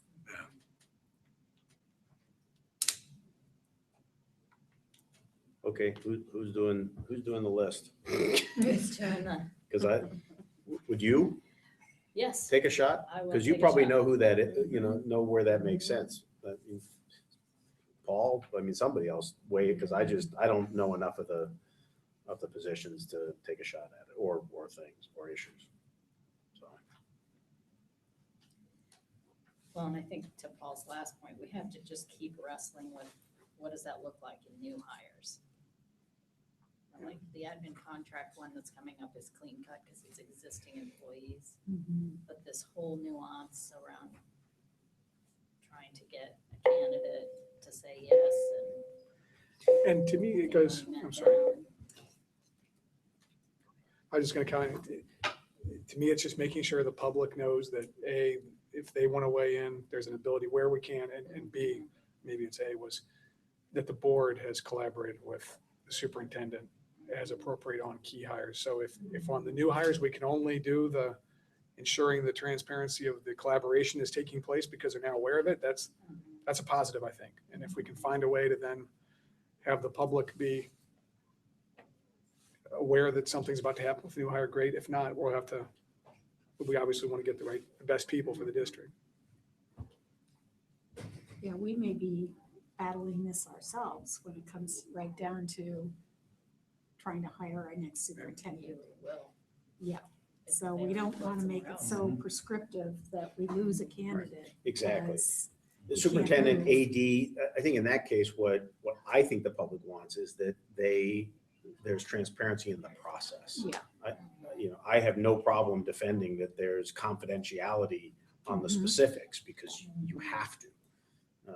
But that the process itself is transparent, people have an opportunity to weigh in. Right. Does that make sense? Yep.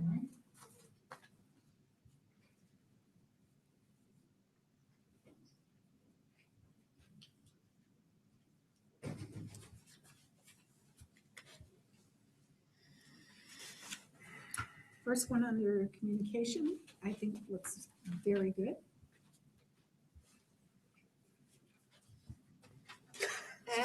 You got one Yay. thing.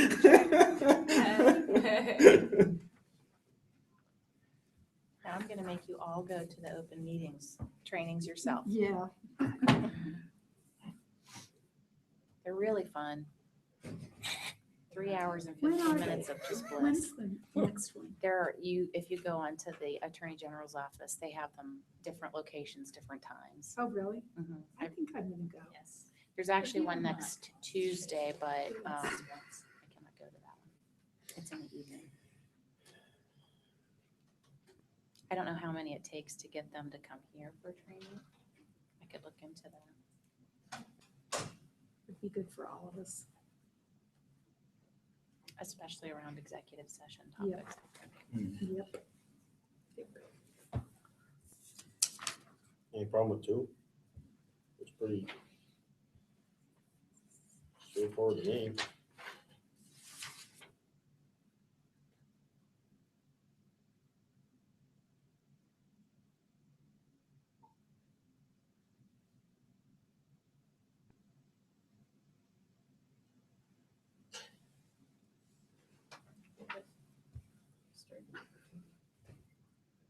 I'd like Wait. for you to include English? treasurer on there because there are some Yeah. treasurer action items that, It's a really good point. Where? Yeah, that is. Where? just, Several of these you have processes need to superintendent include and or board, or if the school board members have questions or concerns, they agree to contact the superintendent and or board president.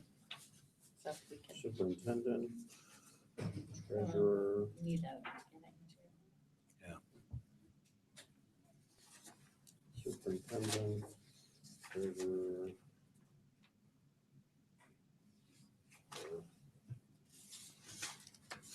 Got it. Oxford comma included. It's required require. for me. I just a writing edit, which is just an English teacher question, but, is total unnecessary adjective with the word transparency? Sure, it's redundant. So it's not- If you consider transparent to be an absolute term, like you can either see through something or not, Yes, then it can't be modified.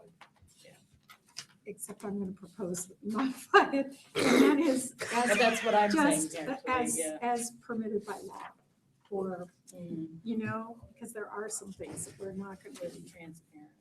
How about, With- how about we deal with that issue, Laura, with a statement at the beginning that relates to, Covers everything. in all matters covered by these protocols, the board shall act in accordance with statute? Sure. And just, you have a blanket statement? Okey doke. Your second sentence here, this includes new approaches to conducting the business of the board, particularly providing advance notice of all agendas and scheduled votes. That can be struck. Thank you. Because it either applies or it doesn't.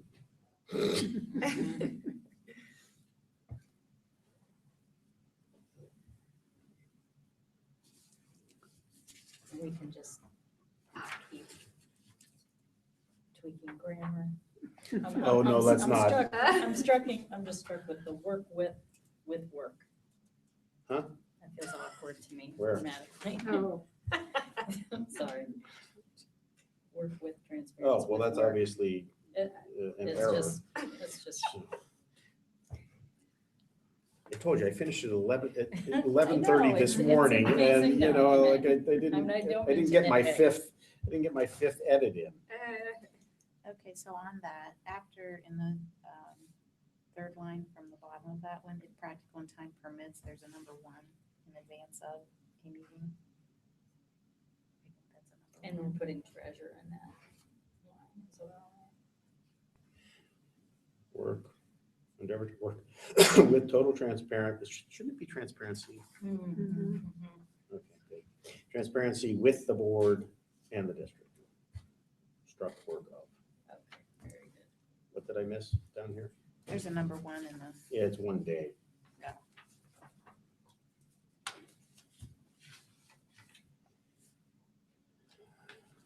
So just a question here on 2 and 3, in terms of what all gets provided to the public as a part of, here's the, on a Friday, is that enough time for a Monday meeting? Sometimes it's coming out later. Is it the agenda and some of the documentation? I've sat there in the audience as a resident and said, wow, I feel like I'm watching through the clouded glass. I can't see what board members are looking at. Is there a concern, or should we, I'd like us to consider including more on those with those agendas, so that if you're an interested person in the community, you can sit there and walk along the discussion with as much information many times as a board member, if it's public information. Like attachments. Yes. You mean just posting the attachments on Friday with the agenda, or trying to copy paste the attachment into the body of the Oh, agenda? oh, no, I wouldn't copy. The least work, the least work Okay, possible. Like, Yeah. the- But the attachments- URAD And the attachments are. I've sat there with the 5-year forecast, and you all are referring to Excel spreadsheets at the time, and I'm like, oh, where are these numbers? I know that they're probably, I have less transparency than I would have liked. Well, Working some of that's documents. just actually working documents. Like for the forecast, the board had wanted to have in the work sessions actually modeling things. And so there wasn't really a document that went out, because depending on their decision, it would completely change. But once they've figured out what they want in it, because it is the board's 5-year forecast, we just put it together and recommend, but And so then there's you not do really. post it after that, right? Mhm. Yeah. Then we do post it, but as far as coming into. Yeah. Yeah. Just an example, and Sure. and maybe there's not a document there, but maybe Well, that would be we a case post where a. you can't. Right. Right. And there, my only argument would be that if we're going to use an overhead projection of an Excel spreadsheet, we've got to figure out how to make it visible Right. to people. We can't be looking at cells that are this big from 30 feet away. I You just agree. can't do that.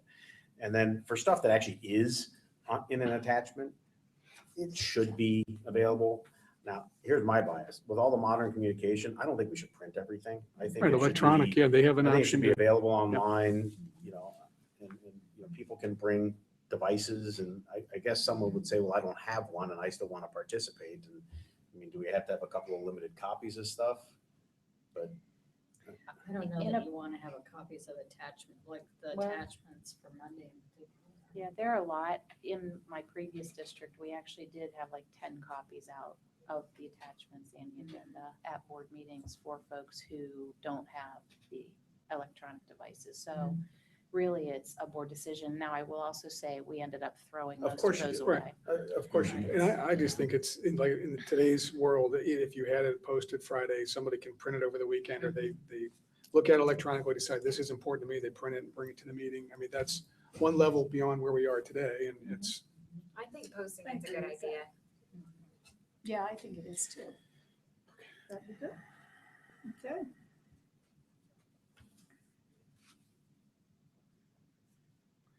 is Friday enough time before a Monday meeting? And again, I know there may be issues relative to how quickly board agendas and attachments can be put together, but I think that's what it is. It's the planning. but do we it's the need to back aspire to data. Thursday or Wednesday? It's like, I would have liked to have gotten this to you yesterday or the day before, so you had time to look at it. So it actually would have been more efficient. I just didn't get it done till this morning.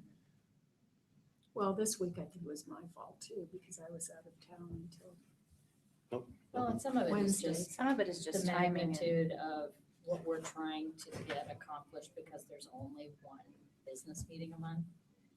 So we have been working with staff to keep trying to push those timelines back in terms of submissions. But then inevitably, it still becomes I have to keep this item on this agenda. I can't wait until March. But we hear that loud and clear, and we will continue to strive to keep tightening that. We've been Yeah. working on that. Even it's just aiming for the day, internal deadline. I mean, I know it's hard, but, right, because it's all a build up to that month, right? And it's either going to be there on Friday or Thursday. And I think know you're I like lucky to to push. get it done Friday. Well, I think we just have to cut people off. I think that's right. That's right. Yeah, really. Just say no. Wow. So, I know. There's Well, another conversation going on And there. or there would be more, there may likely be more addendums recommended on Mondays then. Items 3 and 4. again, as it relates to how we work together, if we are always at each other over these things, there's a bigger problem.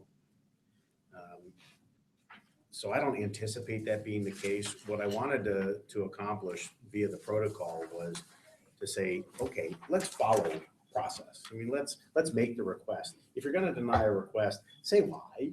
And let's have those sorts of conversations. I think we'll get to know each other to the point where it's not going to be a regular problem. No. But I think it should be our policy that we can have the problem and deal with it. Yep. So that's the purpose there.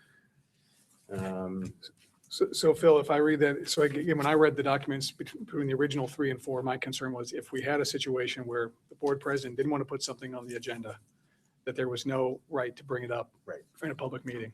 So do you feel like what we've written here would enable? That's, yeah. Okay. And again, recognizing what you just said earlier, we hope that we all collaborate and work together. And if we have a reason not to do that, we'd articulate why and we'd work it out. Exactly. Maybe missing something, but you always have the right to suggest an addition to the agenda in the public meeting. I know. Okay. The way it was written previously was very limiting. The way it was written previously, it said if, Well, it just was silent on what happens if the Right. request isn't honored. Right. I only have the That's why it first felt so page. limited, I know. because it was silent. I only have the first Me page, too. so I'm like, Oh. where did all these come from? Yeah. Wow, you were really writing a I'm lot. missing. Don't give me that much credit. I got the second page, but. Um, Well, I think, Bill, you I have just, all of yours. I only did the first Yeah, page. I Bill- thought Oh. I had the whole Okay. thing in there and I saw it just Well, I brought when a we book. started. yeah, Oh. Laura had provided the whole thing. And actually, Bill, actually, this came from you Yeah, earlier in the week. Attachments, just- Originally, but when I copied, Oh. I do my own copy. Okay. Does Fire anybody that feel person. sorry for me? I feel sorry. sorry. No, no one feels sorry for you. Then you've missed my entire point. Oh. I think 5 is good too. Okay, so, Again, you're looking for another step. What happens if yeah, action isn't taken? right. Mhm. That seems reasonable to me.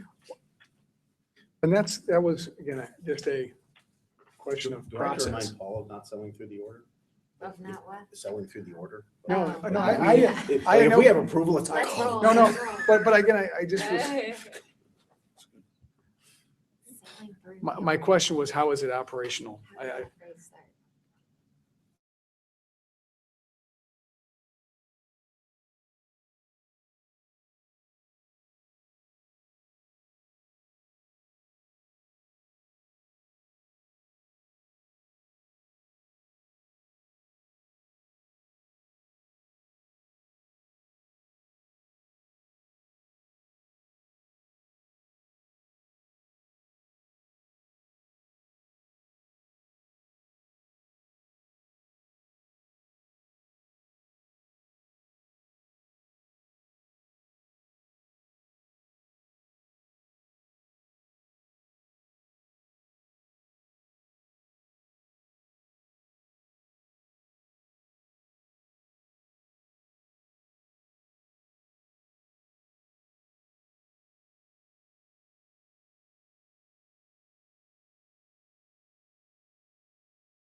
I'll speak for me. If it was me, I'd say, hey, April, I sent this to you, a week ago.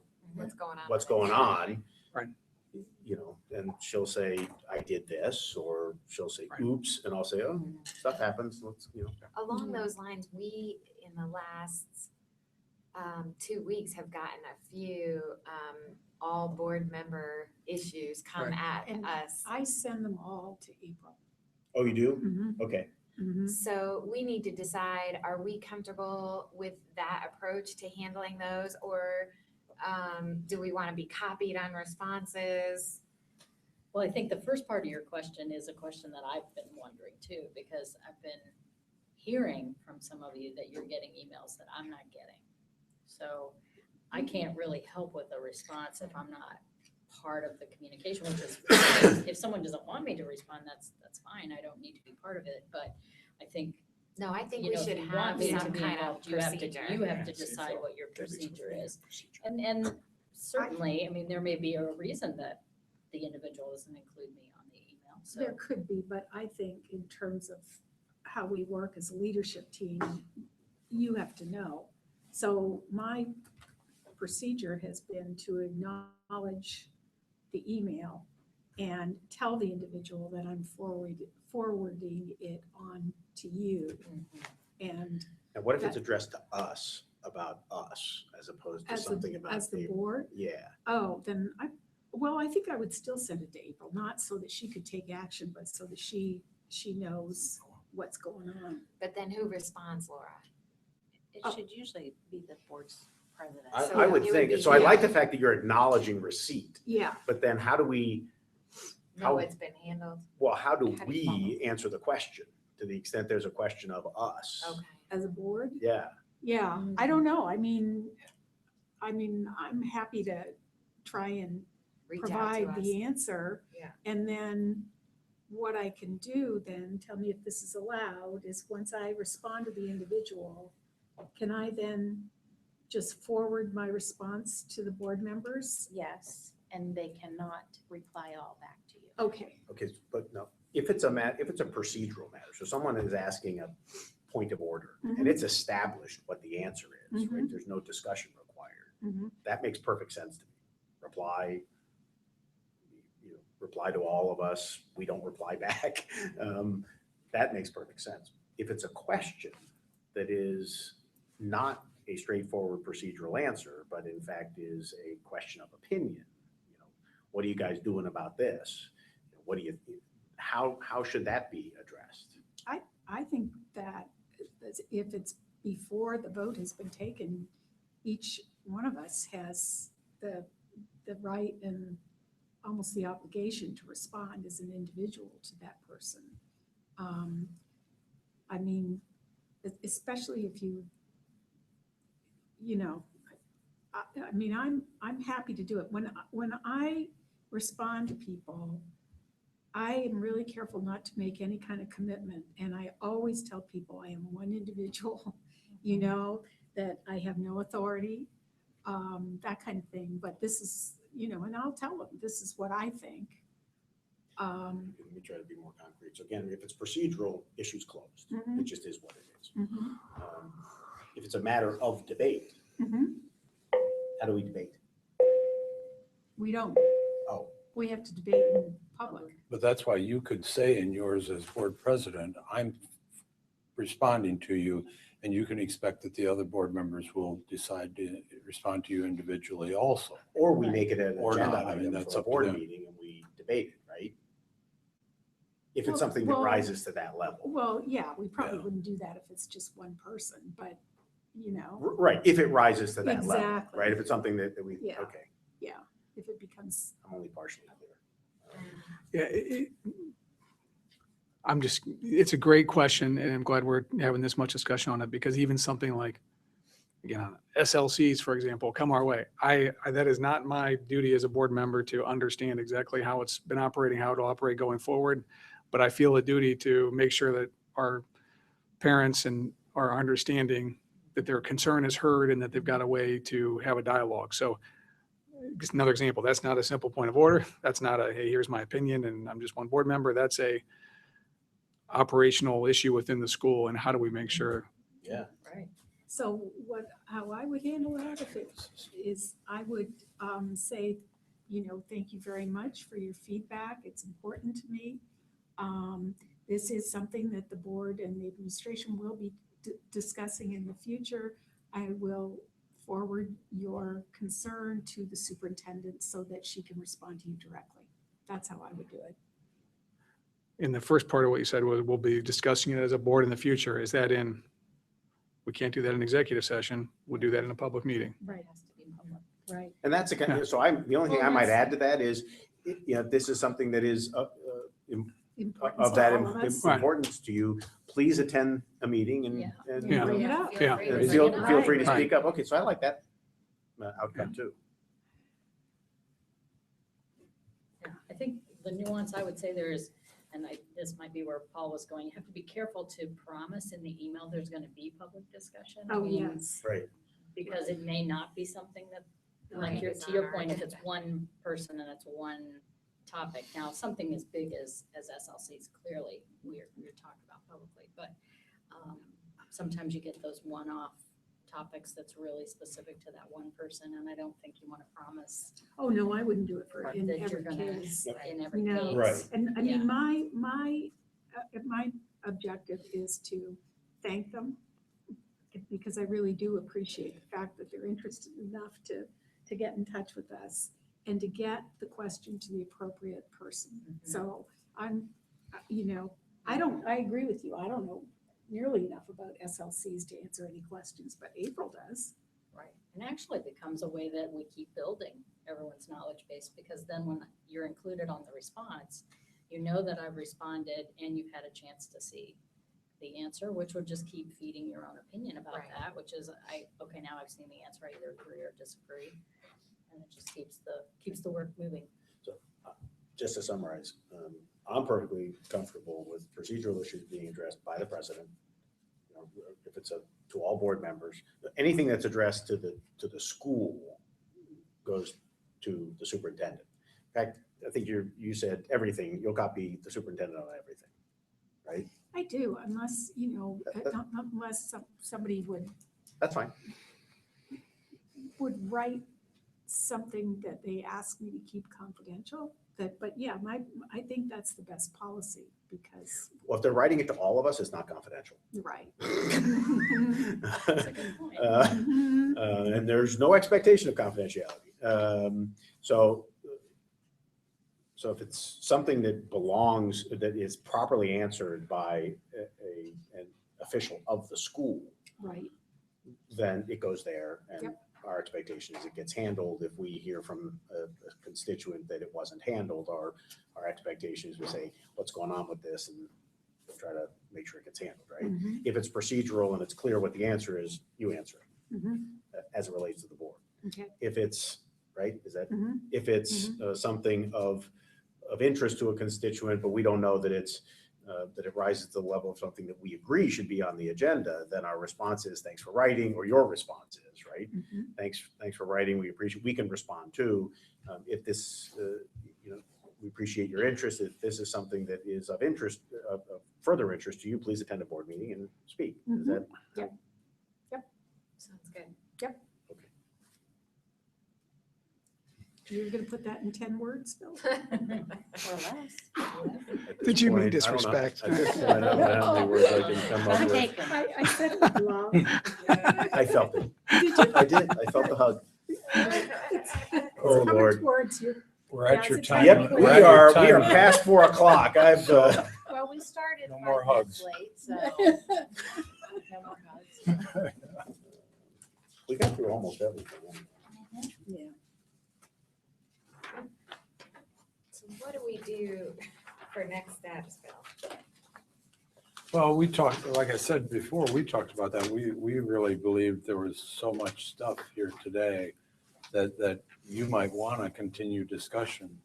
I don't know when, because I know what your schedules are like personally. And This As is a- as really a group. important, though. I think we're making good progress.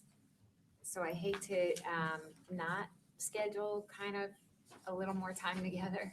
Which items do you think we want to handle in this kind of forum? On the Let's agenda? see the agenda. And do work sessions, air quotes going on, do work sessions have to be at the McCoy in that sort of panel? Because, this has been fairly effective with us sitting around and talking. I would define this as a work session, to be honest with you. Well, typically, we set the work session table either like this or just a little bit further apart in a U, differently than the regular meeting that sits like a panel. Okay. I don't think they've experienced that yet, though, Okay. because the work session We have The to last have- board meeting was a work session, but we had the Oh, public but it was- yeah, participation we had for public the participation. superintendent. So I don't think that Bill or Paul have necessarily. We need to Felt that, but establish a tentative outline for a plan for the next school year. That's kind of Oh. a big Yeah. one. This one. Okay. Item 2 on the agenda. Yeah, I think that's probably the biggest one left. Yeah, because we actually covered all the others. Yeah. And actually, you know what?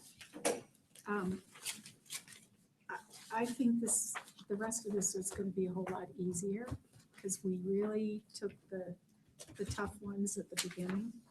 So this might not take that much more time. Oh, there wasn't much left. Yeah. Is there much a need in your minds for that yellow sheet of working together, that bottom section that says governance practices? Is that going to be necessary for you? Or are you, I think we're working through it in this. yeah, I think you're working through a lot of it there. Me too. And I don't know if there are any things under there that you want anything in writing that, like, yeah, we've said we'll proceed this way. I know just from my conversations with Paul that it's important that we do a better job of informing the community of decisions and outcomes of meetings. I don't want to speak for you, Paul. Yeah. I wonder if we need to spend a little time on inform, because, you know, feedback from the community is the way we've been informing them is not working. Both of kind of things coming and then outcomes of meetings. And so, do you think it would help for us to talk as a group about that? Or is a good question, whether we want to bring that up. You talking now or No, next like meeting? as part of the next meeting. Possibly. I mean, I think the question might be whether you and I having more ongoing dialogue, we could come to some resolution based upon all this communication discussion we've just had here. If we can't, then I think absolutely we should have it, because it crossed my mind. I thought, well, let's not bring it up right now. Because as we walked all through this, I was thinking, obviously a lot of these issues are very parallel to some of the concerns that you've had and the concerns that I've had about the way the board has previously communicated with the So you feel like community. we're solving for a lot of it through the protocols? If you and I are seeing the same lens, yes, but I don't know whether we see the same lens yet until we have a conversation. So I'll look forward to that. All right.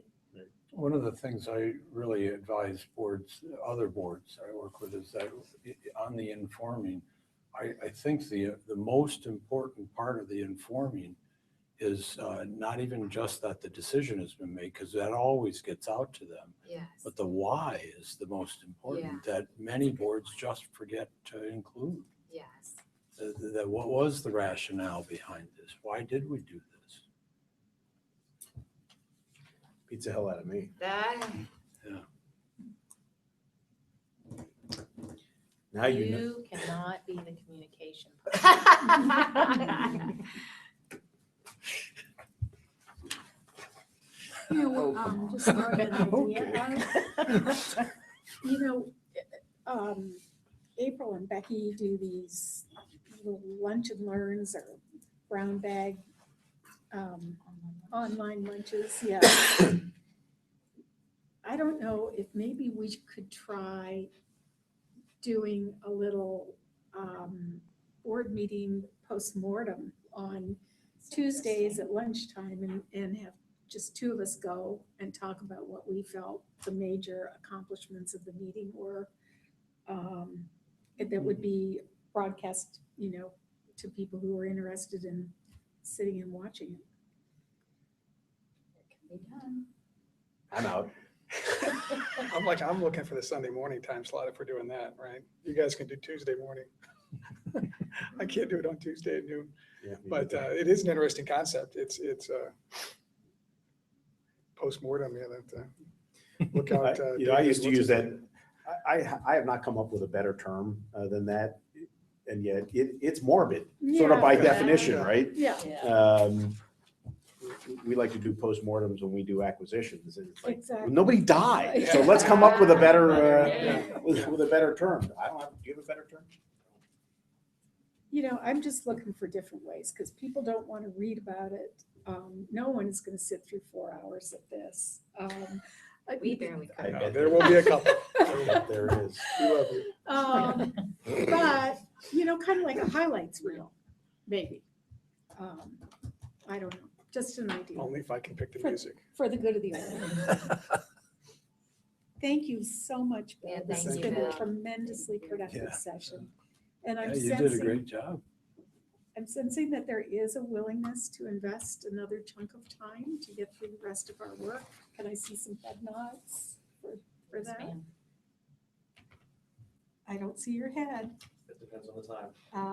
Okay. Weekends are preferred. I'd hate to break that. Okay, all right, well, let's see what we can come up with then. And April, just hammer us with, I will, I need I will, your because availability. I've been waiting, but I need those conversations now, so So, I will track everyone down. did you have a few dates like next week you want to get this done? At least by March 1st was my goal, so that gives you Next week, a little bit okay. more than 1 week. Next week, 10 okay. days. To the extent that we finish this up, I just, Next we do it week in in a one work day. session and 8 days. in this Yeah. setting, Okay, that'd be my preference. okay, we can Yeah, do we're that. already public anyways. we Yeah, might as it's, well. it's already public and so. yeah, They're already on the exactly. calendar. I'm not gonna Okay. repeat what you said. I think we can do that. Don't We'll sell make through it the work. order. Oh, so the I'll origin, do it oh, in the wait, existing Finish it up in an We need a motion. existing work Yes. session. Yeah, we do. We need a motion to adjourn, Yes, you please. motion, so Thank motion, you. so moved, Second. whatever. Second. Thank you. Could we have a roll call, please? Mr. Darrow, Yes. Ms. Kalinowski. Yes. Mr. Newmaw, Yes. Vice President McClellan, Yes. President Kohler. Yes, we stand adjourned. Thank you very much. Thank you. So